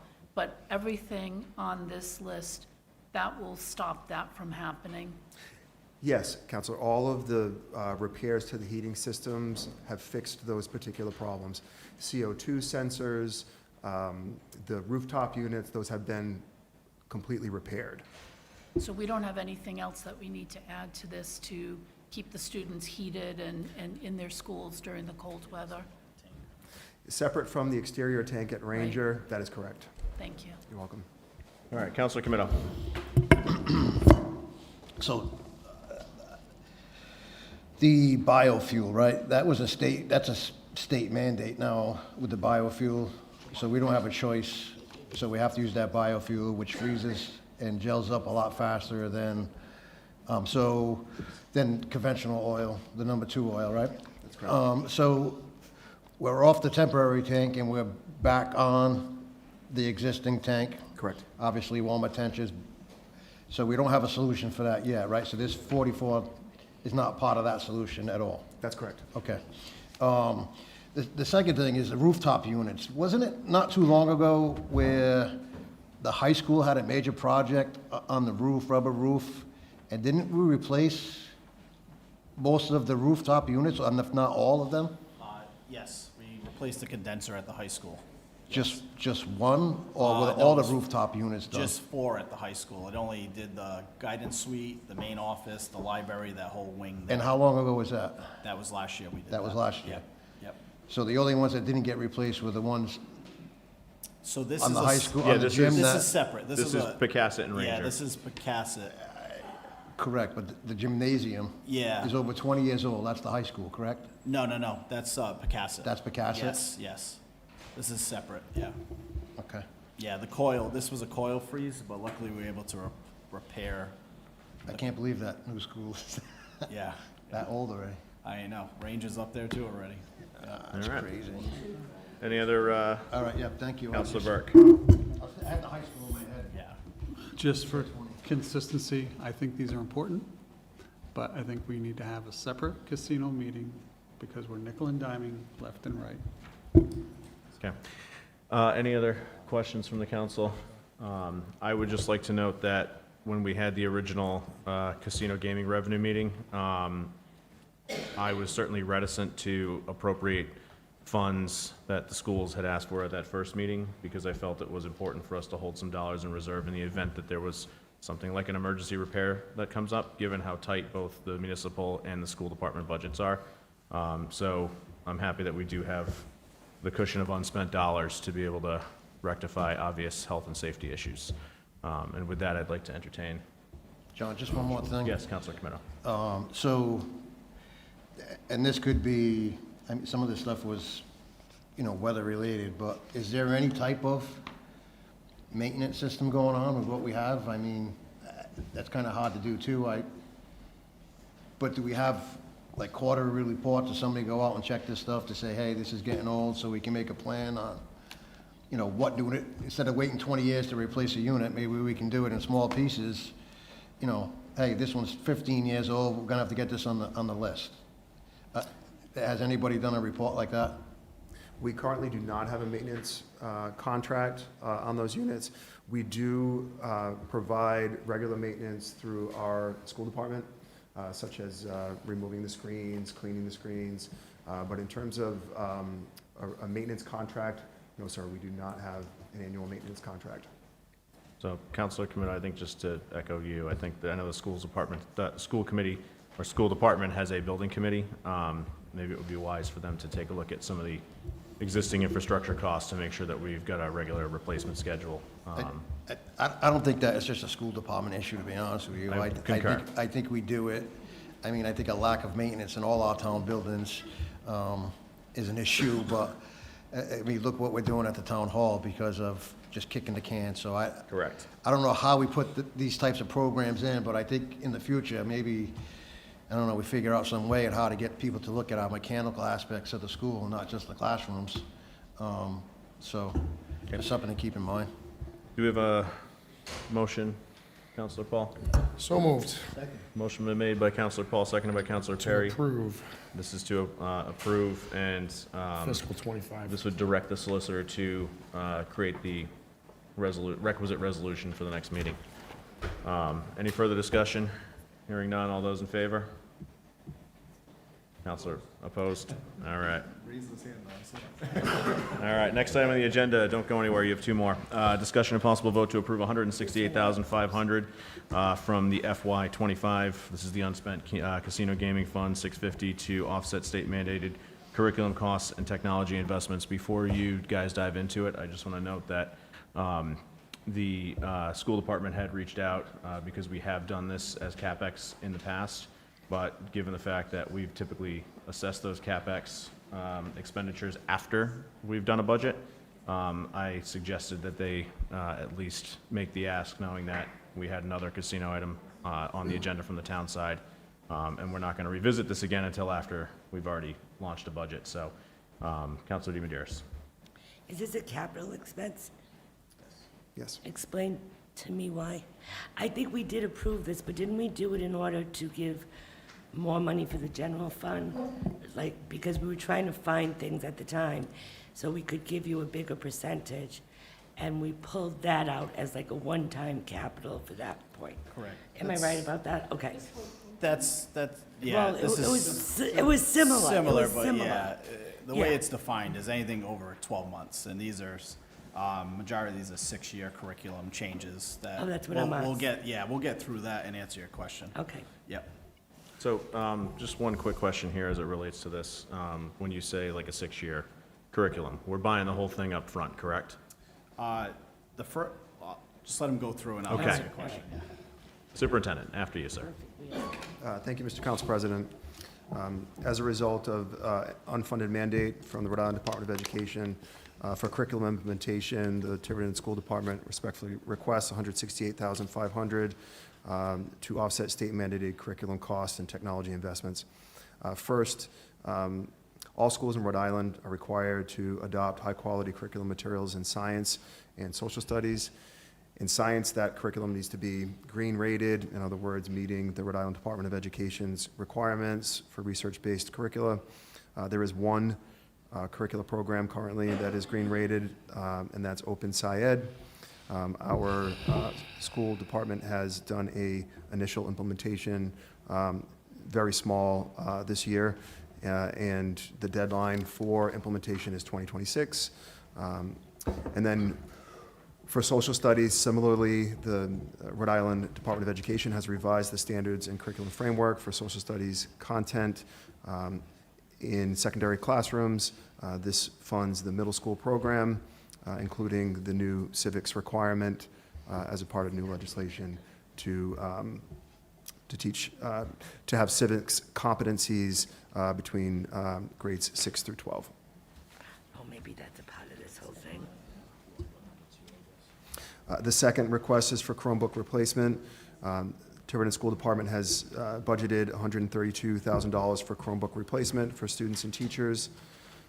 And this request is to offset approximately 30% of that cost. These Chromebooks are a multi-year instructional asset. These devices are necessary to deliver digital curriculum, but also the assessment system. As you probably know, the Rhode Island State assessment system is done completely online, requires technology for students in grades 3 through 12 in order to take those assessments. So, Mr. Edwards, I'll answer your question now. So the science one, there's a lot built into these invoices. So the system itself will be 6 years for history and science. However, the PD and the kits won't be. The science one will be every 3 years. We'll have to make an investment on the kits. And for the history, it's all in. So that's 6 years, one price, all in. Okay. The reason it's, as you know, but to speak to the council, the reason this is critical is 2 reasons. One is obviously we have a June 1st deadline if we have to make any operating budget changes to our operations. And number 2 is we would like to start the PD for our teachers to be prepared in August. August 26th, I think, is the first day of school next school year. So we would like to start the professional development. I can say Mr. Perry's niece is part of the history one, and she's ready to go. All right, any questions from the council? I have one. Councilor Perry. What are we doing with the old Chromebooks? I hear there's stacks and stacks of Chromebooks. Yeah, I can answer that question. We have at the middle school, I think you're speaking with, we have a prevention and response plan for Chromebooks that needs updating. It is a priority for the school district to do that. We have a meeting scheduled with the middle school administration and director of technology to develop that plan. Currently, if a Chromebook is suspected to be damaged, it's brought to the middle school and then it's just collected. Our technology team consists of two who are responsible for the 1,400 Chromebooks across the district. So it's become beyond what we were able to address immediately. So we do need a better prevention plan to prevent damage happening to Chromebooks and response plan from when Chromebooks are damaged. For example, a number of Chromebooks that are sitting in that corner are not powered on simply because they need a charge. Others may be missing keys, and some may have more significant damage. Right. So if they're no good, they're just tossed eventually? No, they're repaired. They're repaired? Yep. But it is a time-consuming process to repair. A lot of those repairs are done in-house. Some of them are sent back out to the vendor for That was going to repair. be my next question. Is it cheaper to send them out? Get them? Depending on the damage, Yeah. it sometimes is cheaper to send it out. Yeah. But it is a problem that we recognize. It's one that we're working on to make a more seamless response plan to when there is reported damage. Thank you. Okay, any further questions, Councilor Camino? John, weren't these requests brought to us once already in the beginning? So, no. With so the Chromebooks and when we did the capital gain and. Yeah, so the way. Yeah, the way it worked in the last budget cycle is there was essentially a handshake agreement, but no formal process in place to cover some of these capital expenditures with casino dollars, but we couldn't do it until we had physical control over those casino dollar assets. Meaning, when the council met to discuss the budget, we said, yes, we will fund these capital expenditures. We will use casino monies for them, but we couldn't actually do it. But these capital expenditures, with the curriculum, the Chromebooks, there was other stuff in there, the tennis courts. Right, and we pulled stuff It was out. all, Yes. it was all, and we pulled it all out. Yes, we pulled stuff out. So I thought we were gonna look at all this stuff after we had another casino meeting. That was a separate request, Craig. These items were not in that request. So this is all new. This is new items. New items. But we still haven't solved the old items then, correct? Yes, correct. That was. Which is still gonna come bathroom, back tennis at some courts. point to ask for that. When we have a major. So, casino meeting. so why are these over the other items? So Like, I can prioritize. I can answer your question for Oh, you very thank simply. you. So, because we are rolling up on budget time, if we were not going to fund some of these critical capital expenditures for next year, then there could be a scenario where the school department would have to make budgetary cuts in order to accommodate things like an unfunded mandate from the state of Rhode Island. I think you just also said. If we do go with this, you have to prepare to make budgetary changes for. Is there a cost to that, what you're saying, to? So if you decline these options. Teachers? Yeah. If you reject this, for example, the school department would have to come up with this money, and most likely it would lead to cuts because that's majority of our budget. So this is to protect the existing But if, workforce. I think you just made a statement, if we do implement this, besides the cuts, it's gonna cost more money to get this up and running. Oh, no, this is a one-time fee right now. Only the science kits. I know, but I thought you said to prepare the teachers. Oh, professional development's in here. Right, so there's a cost to that, right? Correct, yep. To get the classrooms ready. With professional development, correct, yep. I think there was another term you used also about. Was it a good term? No. I don't remember. All I saw was dollar signs. So let me crystallize, I think, what Councilor Camino's asking. Well, The that should be- professional development cost Yep. is not included in this. The professional development cost is something that comes out of your regular operating budget, correct? So professional development cost is part of the science number, the 70,000 that was submitted. The social studies, we are utilizing some of the entitlement grant to pay for that professional development cost, so the capital is not all coming. Yep. But that isn't capital, the professional. The professional development comes part and parcel with the curriculum materials. That's why But it's it's bundled. not really a capital expense. We are unable to, we're unable to implement the curriculum without the professional development. It comes with the materials.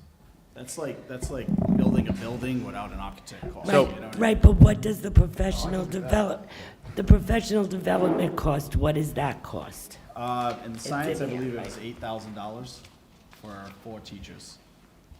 I have it broken down Yeah, here. so that would be more of, That should be in your operating budget. Yeah.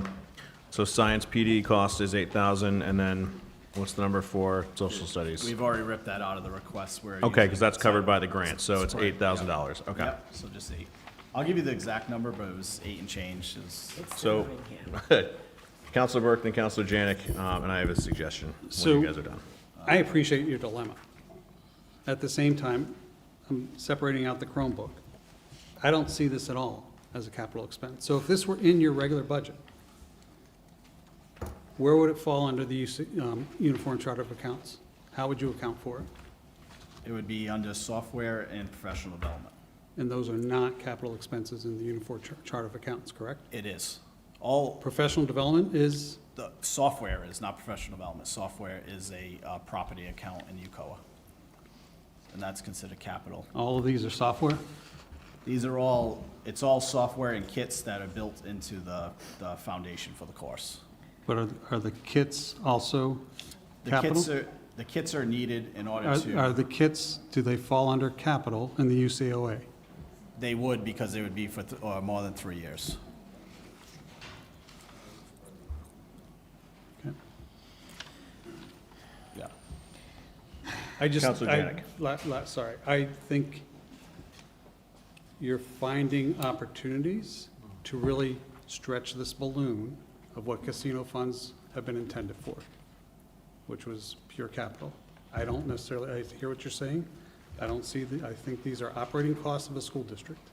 And I understand it's a state mandate, but casino funds were not intended to address state mandates. Counselor Janik. To comment on that, perhaps we should do a definition of what capital is, and it might be something that's utilized. I know in my workplace, it's anything used like 3 or 5 years or more, or a dollar amount, and maybe we need to add that in.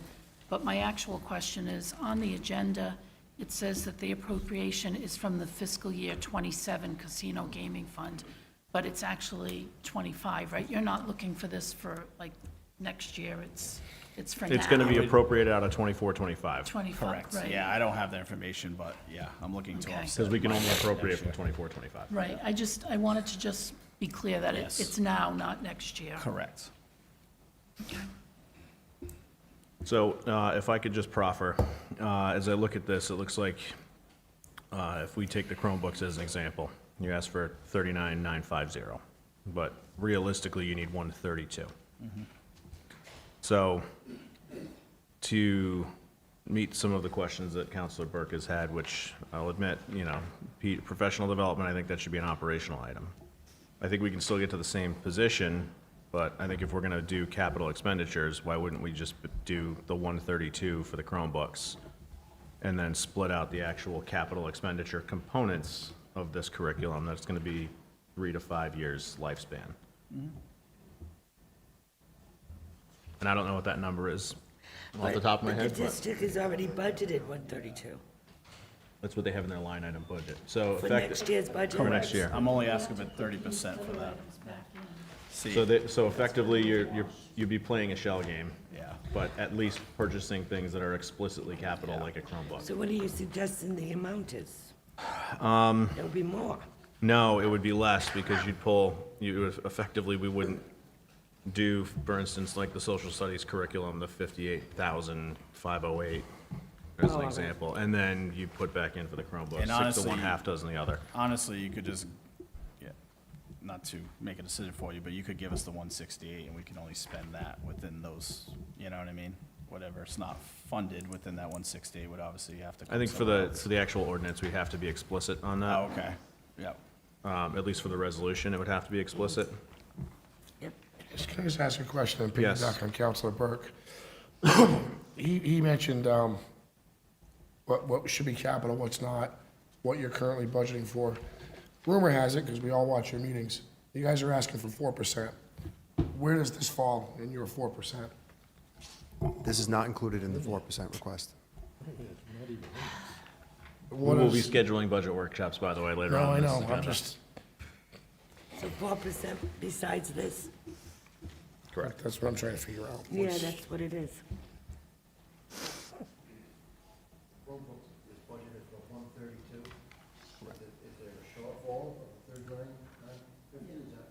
Yeah. 132 is the total number?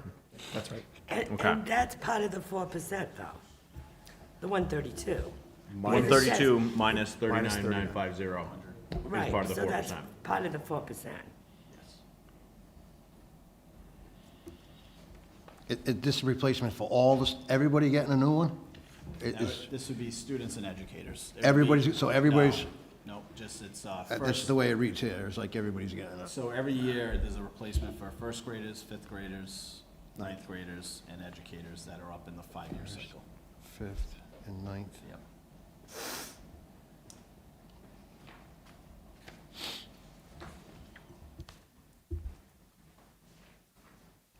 So, I think just from this discussion, maybe it makes sense, and Mr. Marcello. So, I think, yeah. I think that it probably makes sense, given some of the, I guess, gray area within some of these requests, that we continue this to the next meeting, and I would ask that we just look to find what's explicitly capital. So like, for instance, the Chromebook purchases for 1 to 32, I think that it should be, rather than like a percentage offset on the Chromebooks, I'd be more comfortable if you said, listen, we need to buy Chromebooks that are gonna last 4 to 5 years. Let's swing the bat at that versus something that could be potentially nebulous, like professional development. We can revise this request based on the feedback and bring that to you next meeting. Okay, so, I'd like to, do I need a motion to continue this to the next meeting? Motion to table? Mrs. Slister? Okay, so, Counselor Perry, motion to continue to the next, meeting, do I have a second? Second. Seconded by several, all those in favor? Okay, so we will pick this up on the 4/27 meeting. Next item on the agenda is discussion and possible vote to approve a grant application to U.S. Tennis Association for high school tennis courts improvements up to a maximum of $150,000 match. Thank you, Mr. Superintendent. Thank you, Mr. Council President. We have the opportunity to apply to the U.S. Tennis Association to offset the cost of replacing the high school tennis courts. I want to thank Jessica Cullinane, who's the girls' tennis coach at Tiverton High School, who brought this to our attention. This program provides competitive grant funding for public tennis facilities to make sure that they are best-in-class destinations. There are 3 categories of the award. We are looking for, depending on what is approved, for either refurbishment or replacement of the tennis courts. There are a number of opportunities for grants. One would be up to $8,000 per court or $12,000 per court for fencing. We have 4 courts at Tiverton High School for maximum category award of $60,000 for resurfacing and fencing. And then the third category offers up to $35,000 per court with a maximum award of $150,000 for a complex replacement, which requires a full technical review by USTA engineers. And so we are looking for approval from the town council and similarly from the school committee to apply for this grant with the understanding that we will either be refurbishing or, I should say, resurfacing or replacing the tennis courts at Tiverton High School. So quick question for you, and I think this pertains to this. If we grant approval and the grant is awarded, we're looking at dollar for dollar match up to $150,000? No, sir, not a dollar for dollar match. It is a maximum of $150,000. So it's not an exact match, but it would significantly offset the total cost. Okay. Questions from the council? Councilor Paul? Refresh me, what do we currently have allocated? For the tennis courts? We have $98,000 allocated. And we all know that obviously it's gonna be a little bit more than that on the refurb alone. Wouldn't that be part of the allocation? But our maximum exposure is 150,000. As if they can get this. Our maximum exposure, You guys get the grant, the maximum exposure would be 150,000 to the town. not necessarily. It depends on what the project is going to be. If the project is a full replacement, we're probably looking at around $400,000 for the full replacement. As the match, or? As the total cost of the project. So Okay. can I give an, so if the grant is, let's say, 100,000 that you get, and we have to match 100,000, that's 200,000, so there's still 200,000 on the table. If the replacement costs $400,000, Right. we could receive up to $150,000 to offset, which Oh, the means- match is from the grant, okay. Oh, Oh, it's not our cost. okay, I thought our match was 150,000. So it'd be 150 minus whatever it Okay. costs to do the project. Right. Got it. We're not matching anything. So you'd have. We are, but we're not No. matching the one. We're gonna pay for the rest. Correct. You'd have to. Yeah, but we're making an obligation that if we get the grant, we'll do it. The Tennis Association wants to see that the school department has funds for the project. If the school department does not receive funds for the project, the U.S. Tennis Association simply won't fund the project. Right. Tonight, we're seeking approval to submit the grant. We are But- not seeking approval for the funds at tonight's meeting. But if you seek the grant, then you're, in a way, telling them that you have support from us too.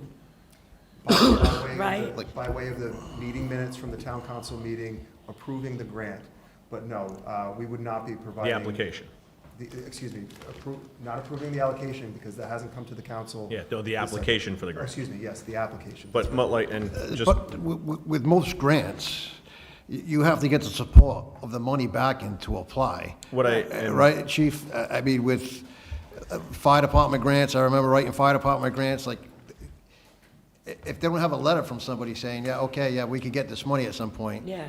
They're not even gonna look at the application. The only thing that you're doing tonight, as a council, is supporting the application for the school department. If they do get the grant, because they could get denied, and then we're back to the drawing board. If they do get the grant, they'll have to, the school department will have to come back, say, we have a grant, and we have a previous allocation of the $98,000, and whatever the total project cost is on that time, you would be subject to approving whatever the remaining balance would be. and Or that not would- approve it. Or not Or approve. not approve it, Correct. correct. But, I understand what you're saying, but at the same time, that commitment letter by us letting them apply is saying that we're automatically gonna give them No, the it's rest not. of the funds. Are you No, it's sure? not. Like, Absolutely. If you don't mind, Craig, it's actually assisting the council because we would know how much is available in a grant to approve a, say, $400,000 project. So we're just looking for the support. We wouldn't be able to fully get that money unless everything else falls into line later in life. You're supporting, tonight you're supporting the mere application, no allocation. Right. This is just a way that is a requirement to apply for the 150 to see if we're approved or denied. Right, so if you get the grant for $100,000, Yep. and you got 98 in the bank, or 90, whatever it is, Yep. and the cost came back at 400,000, you came to us for $300,000, we said no, it just goes away. Correct. That's correct. We just would not be funded through U.S. Tennis. See, that's what I'm getting confused on. Yeah. When you apply for the grant, are you applying for a full refurbishment? Or are you applying for 98,000? From what I understand, we're looking at a potential another 45 for the drainage work. We could do this now. So how would the grant play into this? The grant would provide for up to $150,000 to the total cost of the replacement. The Tiverton School Department would need to secure the funds for the remainder of the project in order to receive the check from U.S. Tennis Association. So if you stuck with just a refurb, you could potentially go over one more full court and have 6 instead of 5. If Put it's ju- bleachers, enhance the area. What's the just- time frame on the grant? Do we know when we'll hear on that? It's 3 months from tonight, from the approval, and tomorrow night, for the approval of the school department to apply. And then the review process. We're into next fiscal year. Okay. All right. I've been bit by Counselor Comito on, it's time we put some love into those fields and courts over there. All right, so, Move approval. of Counselor, thank you. the sporting grant application for the school district. Motion To the been- U.S. Tennis Association. Motion been made, seconded by Counselor Perry. Discussion, Counselor Comito. Okay. Also seconded by Counselor Comito. Any further discussion? Hearing none. All those in favor? Okay, none opposed. Next Thank you. item, I don't know if you guys need to be present for this or not. This is the MOU. Yeah, we'll Okay. stick around. Administrator Jones, discussion of possible vote to authorize the administrator to sign a memorandum of understanding regarding the use of space at Fort Barton School by Tiverton Recreation. Mr. Administrator. Thank you, Mr. President, members of the council. I'm also going to call on the Recreation Chair to approach. Obviously, this is part of a joint effort between the school department and the Recreation Committee to utilize space in Fort Barton. Not to put you on the spot, sir, but I know that this is Chair or the director? the chair. So this is something that we've been working on for a little while, and I want to thank the school committee and the superintendent in particular for their support during this process. The Recreation Commission, just simply put, doesn't have a home right now, and while I had kids that went through Fort Barton, had a wonderful experience, I think, love to see it eventually be used in that purpose, but as far as Rec's concerned, it's an opportunity for us to be able to have a location and also run summer camp out of there. And we presented this idea to the school committee and the superintendent, and with discussions with the administrator as well. They agreed to allow us to be residents for part of the time in there. Okay, pretty straightforward. Any questions from the council? If not, I'd like to entertain a motion to approve the MOU. Motion been made by Counselor Perry, seconded by Counselor Janik. Any further discussion? Hearing none. All those in favor? Thank you. Opposed? Oh, Counselor Comito, are you for? Okay. So to make sure Joan gets it. All right, thank you very much. Next item on the agenda is Administrator Jones' mega disposal presentation, discussion, review, and possible vote regarding trash and recycling collection contract proposal options. Gentlemen, Mr. Administrator. Thank you, Mr. President. At your direction, at the council's direction, obviously, I was engaged in conversations with our current municipal solid waste contractor, which is MEGA.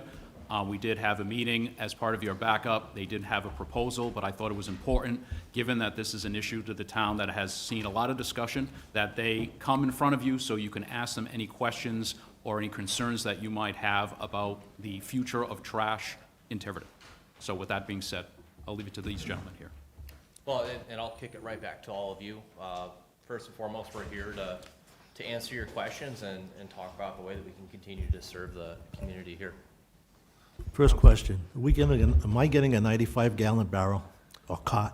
We can call it cart or barrel, whatever you would prefer. And right now, the current plan would be 65-gallon.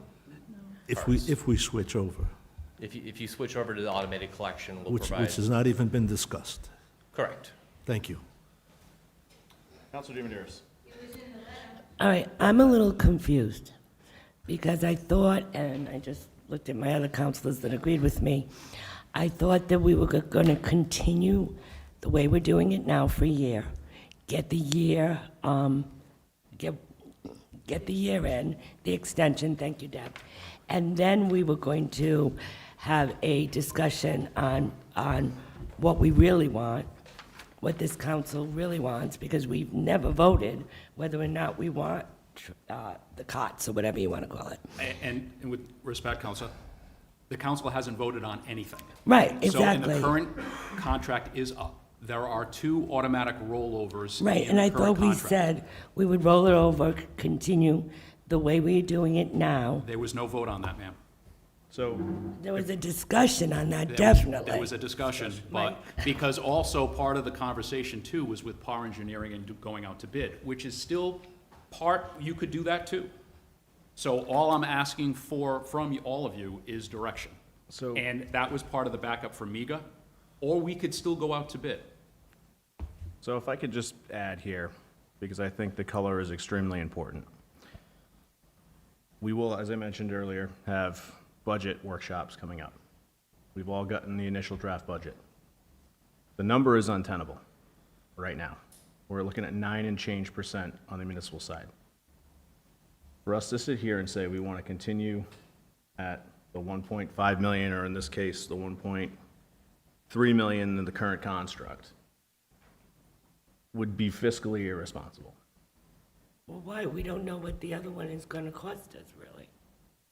Like, why, we don't have a plan. We've never voted on a plan. Correct. And So so I- you have, so we- effectively, We've never seen numbers, we've never seen anything, so I don't know why that's I think it's fiscally irresponsible to not see numbers and make a decision. We've never seen numbers, we don't know what this is gonna cost us. Councilor Demeter, if I'm, just for sake of clarity, we have numbers in front of us for this would be for the fourth year Exact. rollover option. Right. So if we said as a council, we want to keep it exactly the way it Right. is, It would cost 1.360 Right. million, Right, but we don't know what our alternative would cost us. 1.211. Yeah, but that is an alternative that we haven't decided we want to do. Which I think would be, This, this would be the opportunity to ask questions. No. Yeah. I thought we were very clear that we wanted to go forward with a one-year extension so that we had more time to look at the different options, to be able to take into account all the concerns that have been raised by our residents. And I could be missing it, but I don't remember seeing an email or, maybe this is it. I see it, never mind. But this is a big policy decision for us. And to think that we're gonna ask these gentlemen questions tonight without really having a conversation about the non-fiscal pros and cons of it, I think is not the right way to do this. If I may counter, Counselor, I think we've been having a public discussion, both on social media, here at the podium, for quite some time since we did the initial trash survey. And you're not listening. We have not had a we have conversation. not had, We've not. we have not haven't, I discussed this. disagree. Now is a great time to have that discussion. No, this is about this proposal. This Yeah. is not about us having a policy This isn't about conversation. us having a discussion. And this doesn't lay out what that whole program is. There's nothing that talks about people, you can smile at him all you want, but He's here to answer your questions. It's not addressing the needs of the people who cannot manage a 60 or 90 gallon bin, bucket, cart, whatever you want to call it. We talked about maybe there being something for those smaller households who put out one bag or one bag every week or every other week. For those people who are elderly, frail, who are fall risk people, quite frankly, who can't get these big trash bins out and get them back in, who have long driveways that are not paved, can't get them up and down. For those people who really don't want these, and I've had very emotional conversations with some of these residents, and I don't see anything here that talks about, is there an option for these residents? And there's a lot of them. There are a lot of them who feel that way. So, if I could. Please. We've been doing trash across Rhode Island for a long time. Tiverton is one of the very, very last communities to even consider automation. We've automated pretty much everywhere else that I'm running my trucks. I've been in the trash industry for 12 years. I did it in Chicago. I've done it in the Northern Virginia area, and I've seen automation work for every type of community that's out there. And, we just had a very similar conversation with the town of Barrington last week. And when you're going from the type of collection that you have right now to these big carts, it is scary and it can make people nervous, and there are going to be people that it doesn't work for. I recognize that. So what do you do with that? We will case by case take a look at what the issue is, and we'll find a solution for them. I'm sure as you guys have come across, being town councilors, you're never going to make everybody happy. But my job is to make as many of you happy as I possibly can. The 65-gallon carts, when you look at the way the trash is being collected right now within Tiverton, you have a mix of some carts, you've got bags, you've got bins. I can assure you that for the most part, these 65-gallon bins are going to be easier to move than what you have right now. And for the people that don't generate enough trash to lug that bin down every week, then don't lug the bin down every week. I don't need to see your bin every week. And some people in town don't even feel that they have the capacity to store this anywhere. Yeah, They and that's go where out, it'd have to be outside. sometimes they're gonna have to get creative, which is why, you know, starting with the 65-gallon bin versus jumping up to that 95-gallon bin might give the people of Tiverton a few more options. Bins aside, the other reason that we're here now talking about this with the pricing, July 1's coming. And I don't want there to be an interruption in your service. I have a lot of capital expenditures that I have to pull the trigger on very quickly so that I can provide very smooth continued service for the town of Tiverton if we go this direction. We're also at a unique opportunity where we're getting close to where my company is not going to be even pursuing rear load work anymore. We're not there yet. My bosses haven't given me that direction, but I know that it's coming. January of this year in Barrington, one of my laborers almost got killed standing on the road collecting trash because someone wasn't paying attention to where they were driving and they rear-ended the back of my truck. My laborer was this far away from a Jeep going 35 miles an hour that hit the back of our truck. Picking up trash is not worth putting someone's life on the line. And eventually it's gonna come down to, I'm just not gonna offer numbers for that. And so right now, this year, I'm able to offer a much lower rate for automated collection that won't be there next year. Because there is a large capital expenditure and I'm breaking budget rules that I normally wouldn't be able to break. But because my company wants to make sure that we can collect it safely, they're allowing me a little bit more leeway when it comes to the price that I offer for automation. But what other questions can I answer for you? John, can I? Yes, Councilor Camino. All right, so I understand all the debates that we had before and going back and forth, but I'm just going to take the opportunity to ask some questions. So if we do the rollover right now, as it stands, it's going to be 1.3? No. Yeah, It's, if we do the rollover, it'll be 1.3, right, to keep the contract as it is. Yep. If we decide to go with the automated pickup, we're gonna have some savings right away off the back. It's gonna be 1.2 million? Correct. Okay. So a couple of problems that I'm hearing about is, you know, the bin size, laneways, right? So what can Bega offer us on the bins? The 65 is the smallest bin that we can get? Yeah, any bins that are smaller than that, the truck is not equipped to pick it up automatically. Because of the height requirement to pick up It's just the they start getting really narrow and the claws aren't able to hold onto the carts and we'd end up just trashing your carts all the time. Okay, so the other big question is people who live on some of these laneways, these longer laneways, where and who ever decided that the trash truck was not gonna go down some of these laneways? Like, who determines that? So if it's a private road that's not maintained by the city, it's often not equipped for a big, heavy trash truck to be going down there. You run into weight issues on the road surface and overhead issues because those typically tend to get tight. And then when we have winters like we did this year, those roads don't get maintained and it creates another safety issue for my crews. Okay, because there's a lot of private roads that they go down now, that's why I'm asking how we're gonna decipher, or if we can, because, you know, if we have some of these laneways where people feel as though they can't get their bin to the top of the street, I think we have to come up with a way to get the trucks down the laneway.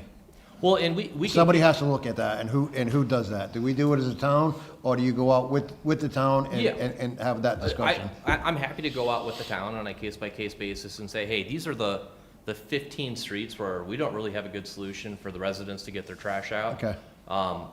If I can get down there safely and not risk property damage or, you know, putting my crews at risk, I don't have a problem doing it, but that's, Okay. I'm gonna have to make sure that I can Right. do it safely. So, and- so that would be a, you know, a major factor, I think, with the council here on going forward with something like this, that we would have to look at some of those laneways to make sure we can get down and we're not leaving people without getting their bins up.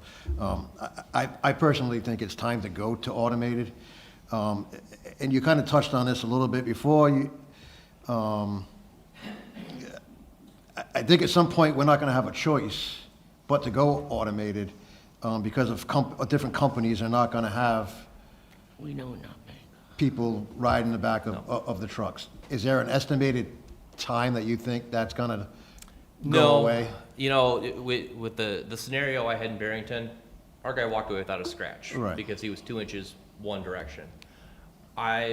There's plenty of stories within my own company in the past year where no one walks away. And so I think it's a matter of a year or two before that comes down. So it'd be nice to know if we're up against that gun from your top executives or somebody above you, that you could get that answer from, you know, what they're thinking on a time frame that this is going to go away, period. So there's... That would help us in our discussions with the public Right, also. and that's not an answer I can give you a specific date on, right?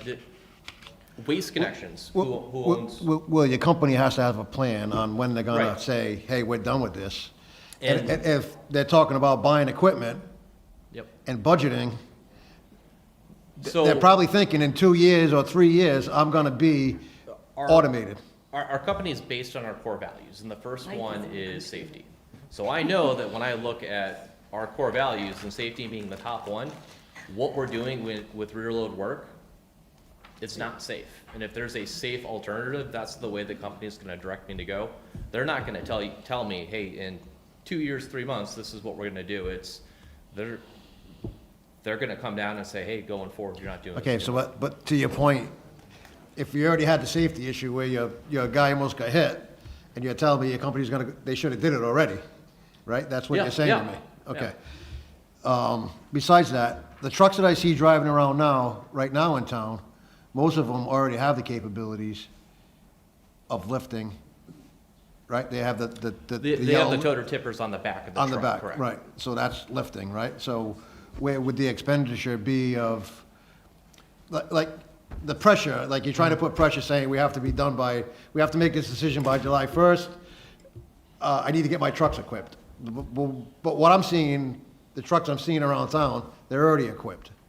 So the trucks you have around town have toter tippers. They are not the automated trucks. These are still 2-man trucks with a man in the back. Wheels it over, puts it on the lift, it dumps it in, right?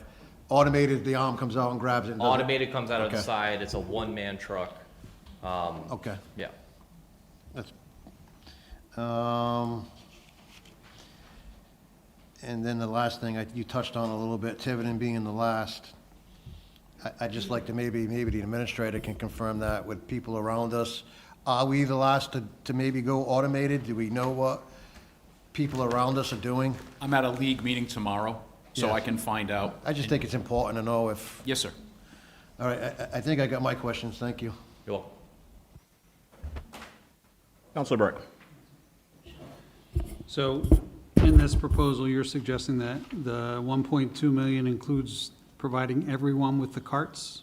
Correct. For both garbage and recycling? Yes, At no cost to the, at no cost. I will buy them and I will maintain them for you. and if mine gets run over by a bigger truck, you'll replace that? I will replace it. I'll be honest, this is not about you. This is about our process. And I think we're being railroaded into this to make a decision by tonight.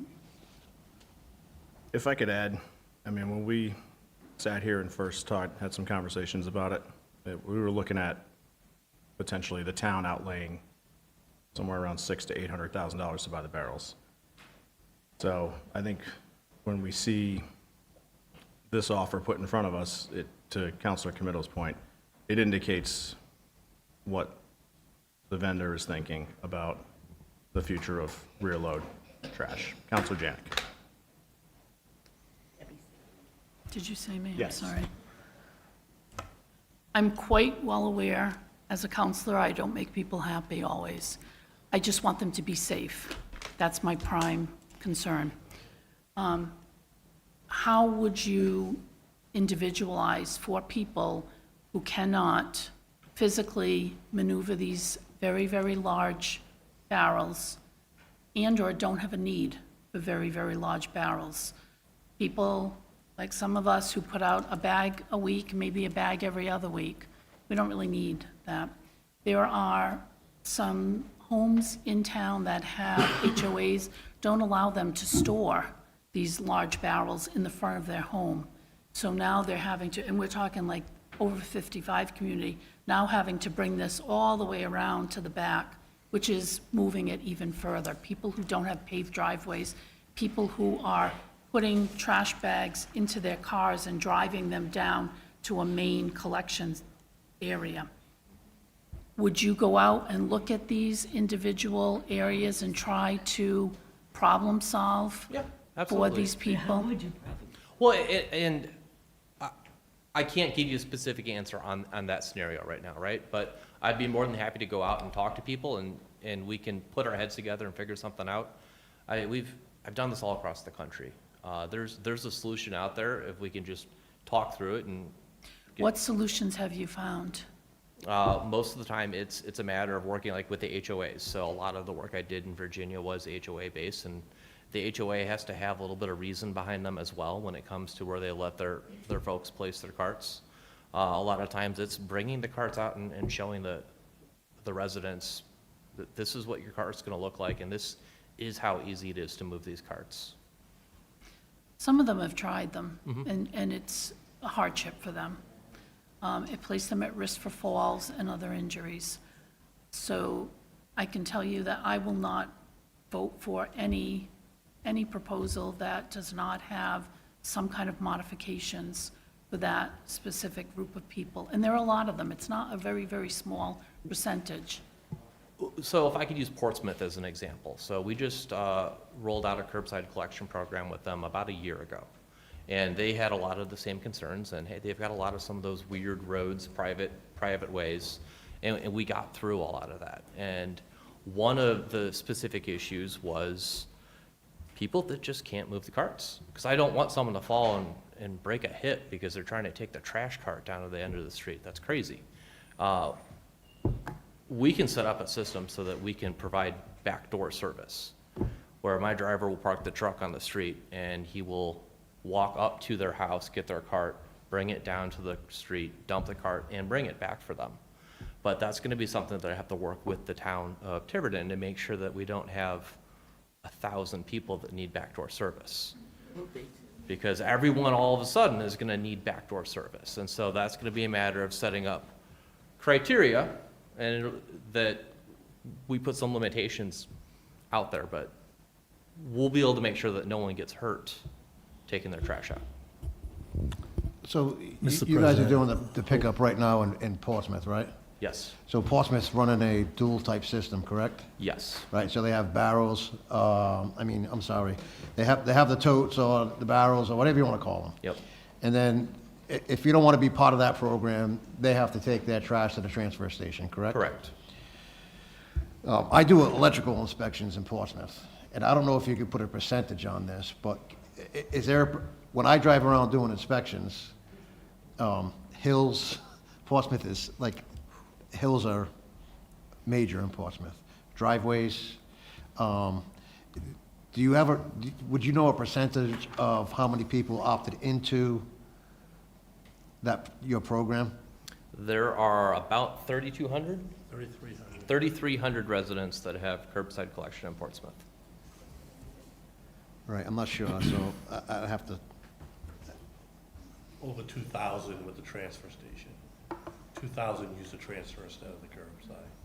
yeah, but there's got to be more residents than that. There's also 1,500 people that are MIA and haven't signed up for either program, which is Oh, you're counting the households. a whole separate. No, okay, sorry. Right. So the majority is on that system. Correct. Now, would we be a two-barrel system or a one-barrel system? 2 barrels. You'd have 165 for trash, 1 for recycle. Councilor Perry. Nothing against Mega. and no one wants to go automated more than I do.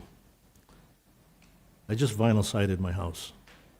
I had 3 contractors come and give me bids. Why are we just looking at mega?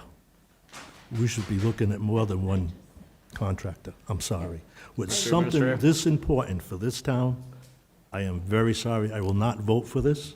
I will not support this. We need more than one bid. If I could just add though, Counselor Perry, this is for the optional extension.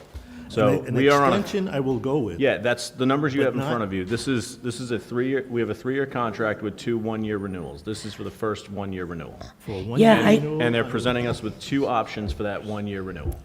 Yeah, but if we already equipped it, if we decide to go with the But it automated, sounds like they want to go automated. right, and if we decide to do that, We then want to stay we can't- exactly the way we are. Yeah, we might not want to go back, might not be able to go back, because why all this expense and everything if we haven't decided? Can I, I think we should Counselor DiMaria, put out can I- an RFP. question for you, because obviously you are now doing automated in Portsmouth. Yes. Was there a vendor before you in Portsmouth? No, there was not. You had like 3 or 4 different private haulers, and it was individual subscription that you could choose curbside, but there was no one hauler for the town. And the reason why I asked, because I have friends that live in Portsmouth, and they had Waste Management. And Mega won the contract. They took their waste management bins, they put them at the side of the road, Waste Management came and collected them. Mega dropped off their new bins. So I would assume that when we get to knowing that we're coming up on year 4 of potentially one more renewal, it's anticipated we would go back out to a full-blown RFP for year 6, because we're required to do so. And I'm assuming you would be one of the bidders at that point, regardless of what we choose. And then we would potentially have others. But the last time we did go out for bid, we only had 2 responding parties. We had Mega and we had Waste Innovations. Well, And at the time, just to make mention of this, because I know we had Ms. DuPont that got up here and made a statement about the original automated bid for Mega being more expensive. Waste Innovations was significantly less expensive on the automated when we awarded you the contract to continue in the manner in which we've been doing trash in this town since like 1950. So it's not an issue of so much going out to bid per se as it is who's actually going to wind up being a responder to our bids. And, and I understand in the town of Tiverton, change is very hard. Everything is very difficult when it comes to change. I lived through this in Newport. I lived in Newport. There were people banging away at the tables in the town council meetings because they thought the trucks weren't going to make it down the small streets. The bins are too big. What if I, don't use enough, what if I don't, fill the bin up? All the same questions that we're hearing today. Newport's been automated since I lived down there a decade ago. Nobody complains about trash at this point. So that's just my 2 cents, but I do want to make sure I address the rest of the questions that were unanswered at this point. Mr. after President, the if I may. administrator. So your options, and I think you've heard all of your options, and that was the point of having these conversations. But if the council chooses, and again, it's about directing to tell me what to do, to work with MEGA or go out to bid, we can do both. If you want to, again, based on those conversations that were had before, we have the 1-year option. We actually have a 2-year option, but we have a 1-year option.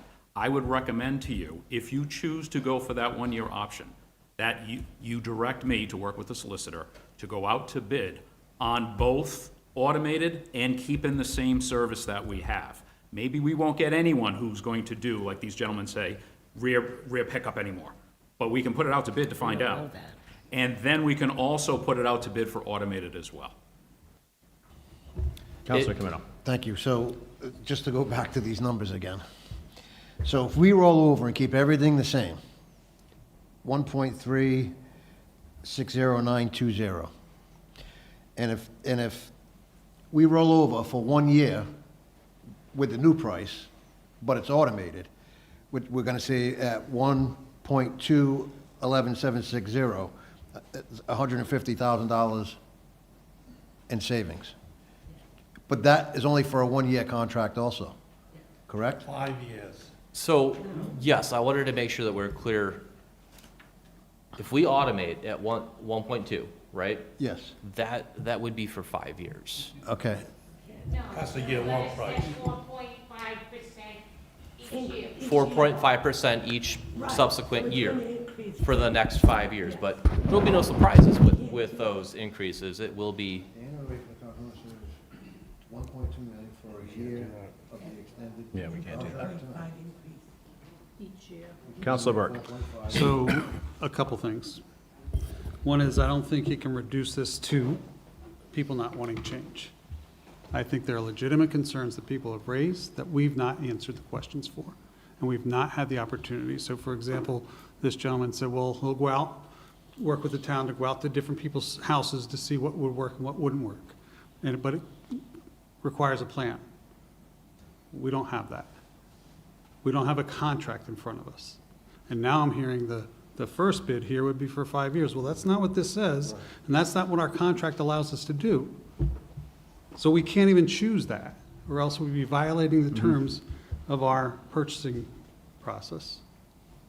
So I think the only thing we have before us is to extend for 1 year the current methodology. Yes, it's 1.36, but that's all we can do, because we have to put it out to bid. So that will give you the time you need to do the homework. And, you know, if that's the way that the business model is going towards this, do I like it? No. But we would have we could still put out both options. So we might only get 2, we might get 10. I don't know how many companies like you are out there, but probably only about 5. well, if you take the town of Barrington, for example, they went out to bid just this year. We were the only bidder. Okay. We'll see. But even with that, even if I felt like that was what we should do, we can't with how our purchasing process is. Yeah, we can't enter into a new 5-year contract So with that. I would make a motion to agree to extend for 1 year our current contract with Mega using the same process that we use now, no changes to it, and direct the town administrator to develop an RFP and for a new contract cycle with both possibilities in that RFP. Second. Okay, so just to be clear. Second. So the administrator understands. As it stands now, we're looking at the 1-year extension, guys hanging off the back of the truck. And then you were gonna go to RFP. And just for clarity's sake, how quickly will you go to RFP? So normally, as you know, and so the public knows as well, council's policy is the town administrator can go out to RFP. However, given this issue, I will work with the solicitor, come up with a draft RFP, put it back on the agenda for your review so we can take public input before it officially goes back out. That's good. That's good. Okay. All those in favor? Thank you, gentlemen.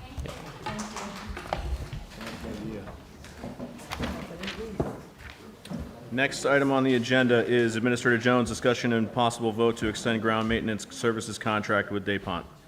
Mr. Administrator. Thank you, Mr. President, members of the council. So as part of your backup, as you know, we currently have, for the grounds maintenance and other recreation areas in town, a contract with DaPonte. They've submitted a renewal. I believe it represents about a 2% increase to the overall contract that we had from last year.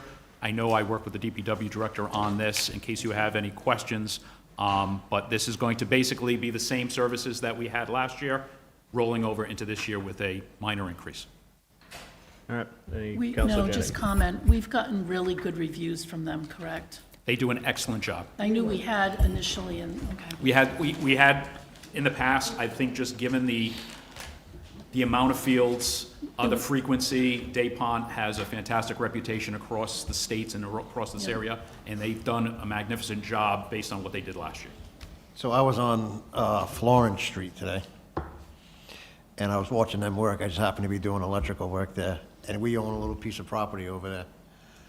The amount of work and hand raking that they did on that little field that nobody uses, nobody looks at, except for the neighborhood, was unbelievable. So, Do something with that field. right, but I'm just saying, like, without anybody watching them, I mean, they didn't know who I was, but they were doing a very good job on a field that has no eyes on it. They did a great job today. They take their work seriously, sir. Yes. Okay, do I have a motion to extend the contract? Seconded by, yes? Second for discussion. All right. Counselor So Paul. I'm looking at a proposal, and I'm not sure if you guys are seeing this as well. So we have the proposal that's gonna go from 63.7 to 65.3. But are you guys also paying attention, because it doesn't show it on the agenda, for the fields as well, for an additional 24,710? They're not separated. They're not. So that is not part of the discussion for you tonight, because that's going to be a budgetary issue All right. going forward. So that's, with all due respect, sir, I believe that's a separate conversation. This is going to lock in the services I'm now. just saying it's showing in our backup. Yeah. I just wanna make sure that we're voting on, So we're just doing the extension for grounds. That is correct, sir. correct, we're not voting on that 24,000. That'll be part of an upcoming budget discussion if you choose. Beautiful. Okay. Any further discussion? Hearing none, all those in favor? Okay, Mr. Administrator, updates on Town Hall. I'm sorry, Comprehensive Community Plan. Thank you, Mr. President, members of the council. I know, Did you two vote? Okay. I made the motion. You still have to vote. Voted. Thank you. Okay. Thank you, Mr. councilors. Administrator, Comprehensive Community Plan. I'm going to defer to the planner who's in the room tonight to come up and give an explanation about the current status of the comprehensive plan update. Mr. Planner. Thank you, Mr. Administrator. So we put out a request for information. So this is a little bit different than an RFP. There is no award based on a request for information. The reason we did that was to get a sense of what's out there, what companies are doing this, what different types of comprehensive plans we've seen, to allow us to get some additional ideas as we start to put together the RFP. We got pretty good responses. We got 5 different responses from different companies that are interested in it, and they had, different ideas within that. So we're going to be now taking that and drafting the request for proposals. This is for a full rewrite of the comprehensive plan. It's not just an update, so it's a pretty involved process. There are about 10 state guide plan elements that have to be included, as well as other things that are going to be particular to the town of Tiverton that we're going to want to see in there. So part of this is to make sure that we have everything in the comprehensive plan that we think we're going to need in terms of additional zoning allowances that we may look for down the road, because once the comprehensive plan is done, then we really have to bring the zoning into alliance or into conformance with the comprehensive plan. So that's really where we are right now. So we're going to be starting that draft of the RFP. I'll be working with the town administrator on that. One of the big items that I have in particular on this is not just the guide plan elements, but really the public outreach, because I think that's one of the most important things in this, is really to make sure that we get a good cross-section of people who typically are not coming to every one of these meetings. So we're having a different group of people who aren't people that have been on every single committee, so we really get some new ideas and make sure that we're representing everybody in the town, so. Can you discuss the timeline, sir? Yeah, I think I didn't write that down in front of me, but I think we have to have this done by, is it the 28th? So August of 28. So that's completed, and that would be getting that that gives enough time to get that to the state. The state, I think, has 90 days to review. So it's a pretty tight timeline. So once we get this RFP, we're going to be wanting to move pretty quickly. So we'll put together not just the RFP, but we'll put together the scoring criteria. And again, with this type of a document, it's not low bid necessarily. We're going to look at best value. We're going to look at really what are the creative ideas out there. Sure. So, John? Yes, Counselor. So, Chris, you just stated that once our plan is completed, then we have to bring the zoning into comply with our plan, correct? Correct. So, right now, we're in the midst of changing an awful lot of zoning. Yep. So, we're gonna do a change, then we're gonna write the plan, and then we're gonna end up doing a lot more changing? Well, I think, a lot of the Right, so I'm change. concerned yeah, about, Sure. should we hold off and slow it down, or should we just let the flow and all these changes come through, and then rework everything? We could be going backwards, forward. Yeah. I I think you do a little bit of both. I think you do, you constantly should be looking at your zoning. It's not something that you necessarily should wait on zoning until you do a comprehensive plan. But what you're doing all the time is looking at what are the issues that come up. And that's what I look at is, what are the issues that we're having trouble with? Where are we having trouble with enforcement? Where do we need some additional clarification on some of the zoning? And then again, a lot of the zoning has to be changed constantly to respond to new changes in state law. So that's that's more piecemeal, that's looking at particular issues. The, sort of the overall review of zoning is, under the comprehensive plan, is a little bit different. That's more of a top to bottom. That's really looking at everything to make sure that you are in conformance. So that's not necessarily just responding to particular issues. So basically, you'll keep your eye on it with a balance of what we're changing now and where do you think we're gonna go in the future? Correct. All right, thank you. All right, thank you. Thank you. All right, next item on the agenda, Mr. Administrator. How are we doing at Town Hall, sir? So for those of us who have been to Town Hall, we've made some significant progress there. Hell or high water, your first meeting will be back at Town Hall on May 11th. I had to do a lot of pushing to get that done. And we appreciate it, Counselor. I take back my text from the photo I took of the early stages of the podium or the dais for us. I was there, and I can see now how the president will be able to see. Everything's coming together. So, and the vendors are doing a fantastic job, as are maintenance folks. They're at it every day. So our first meeting will be back there. And I know the library director is ecstatic that as much as she loves us as guests, yeah, she's ready. So, and I think we're all ready. Just don't go peek in the building official section. Yeah. One step at a time. I just want to get you back into Town Hall. Your first meeting will be May 11th. It is getting there. Yeah. Councilor Perry, I want to assure you that, much like Zoolander, I will attempt to turn left more often in the new setup. You don't have to, Yeah, because it's around the I know. table. All right. Next item on the agenda, this is actually under me, but it came out of a discussion with the administrator. This is discussion on possible vote. So really, it would be directing the solicitor to make some alterations to the council policy regarding boards, commissions, and committees as it relates to the appointment process. One of the biggest concerns that I think we as a council have shared is, especially when we enter into appointing people for quasi-judicial boards like the Planning and the Zoning Board, the way it's historically worked is we get an application, somebody comes up, they say a couple of words. If we're on our game like Councilor Burke is, we ask them some questions, and then they end up getting appointed.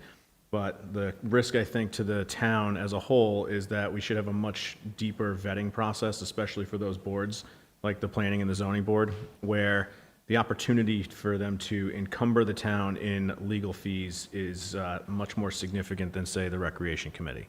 I just saw you over there, Stu. Hence, you're my example.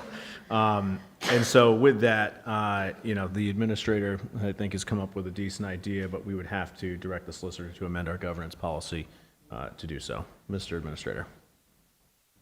Just so the council is aware, I have spoken to the solicitor. As you know, as liaisons to all your boards and commissions, we have fantastic people who volunteer for the town. But like the planning board, like the zoning board, and many other boards, those volunteer positions have become jobs. And they work very hard to put a lot of volunteer time, probably even more so than their full-time jobs that they're actually getting paid for, into the town to make sure that the town is moving forward in a positive way. And given the number of vacancies that you have and the duties and responsibilities definitely of your chairs, your vice chairs, the secretaries, the treasurers, what we want to do is bring all of those people together. The solicitor and I are going to work on basically a plan. So when a new person gets appointed to a board, there's onboarding or orientation. When you're vetting someone for consideration, that there needs to be either a letter of intent or a resume or something that you can see as backup. So when you're going to address a member of the public, they can tell us and tell you why they want to serve the town of Tiverton. And also before they get put on these boards, that they actually meet the chairs, that they actually maybe even go to the meetings before their appointment, so they're not just showing up at a meeting saying, hey, I got appointed by the council on Monday. That we want to do something that professionalizes also gets them involved with the decorum, Robert's rules, if there's any requisite ordinances or policies that are specific to their boards, that they know about that information ahead of time. So this way, they're not embarrassed, so that they know that they have a good grasp of any current issues or any current projects that their boards are facing. It's definitely a long time coming. We're turning a battleship. But I think with your help, and I know that this is what you want from your volunteers and your board members, so that this way, hopefully, in the future, we can get more people who want to serve. Thank you. Councilor Burke. So, great idea. I just have a question, because when I was looking through this, I said, okay, where are the changes? There and are I none. found, so the underline of the word following on page 7 is not intended. That's what I thought was the change. You know, you're right.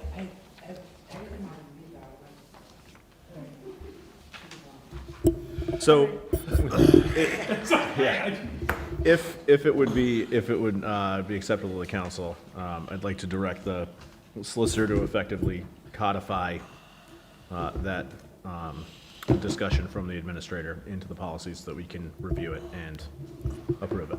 Councilor Camino. Yeah, I think it's a fantastic idea. I think it's, like I stated, I think at the last meeting, on the meeting before, I think the planning board is one of the most important positions in the town of Tiverton right now. We just heard from our planner and all the changes that are going to take effect, so I think we need biased, qualified individuals who want to help move the town forward. The only thing I ask is, if we do this or come up with a policy, is that somehow we try to make it consistent across the board, right? So I know some committees are, they have a little more work than other committees. I don't want to make it impossible that nobody wants to volunteer, but I think our policies or our governance just try to make some consistency throughout all the boards and commissions. That's all I ask. Councilor Janik. And I think that, at least for planning and zoning, that it would be really important that they meet, not just attend a meeting, but meet with at least some of the members of that committee, because they get big stacks, bigger than we get, and they're really detailed, and they need to spend a lot of time going through all that. And although the planning board meets once a month, it's a lot of work. It's not just once a month you go in, you vote a couple of things and you're done. Like, they have a lot of prep to get to that point, and just so that people understand what the commitment is. And part of the plan, specifically with the planning board, because you're right, Counselor, there's a lot of work, and given the development and everything that's going on in Tiverton, I spoke with our new chair, Cheryl Valentine. I spoke with our planner. So what we want to do, and not to intimidate anyone, but people who are applying for these boards, that they know what they're getting themselves into. Exactly. So we can sit down with them, so when you're vetting someone to recommend or appoint them to a board, they know that they've already had those back channel, offline conversations with the chair, with the planner, with myself, and they know that the scope of the work and the demands that are going to be put on them. Okay, so with that, I'd like to entertain a motion to direct the solicitor to codify the discussion. All right, do I have a second? Second. Motion been made and seconded by several. All in favor? All right, thank you. Next item on the agenda is executive session. So with that, I'd like to make a motion to go into closed executive session. Solicitor Marcello, Rhode Island General Laws 42465A2, litigation NC 2013-0087, Town of Tiverton v. LAL Construction Company, discussion and update on litigation and possible consent judgment settlement. And Administrator Jones, Rhode Island General Laws 42465A2, potential litigation, legal advice, State Planning Council decision regarding Chase Marina redevelopment project. Do I have a second? Second. Councilor Comito. Yes. Councilor Burke. Yes. Councilor Janik. Yes. Councilor DiMedeiros. Yes. I'm a yes. Councilor Paul. Yes. Councilor Perry. We are now in closed executive session.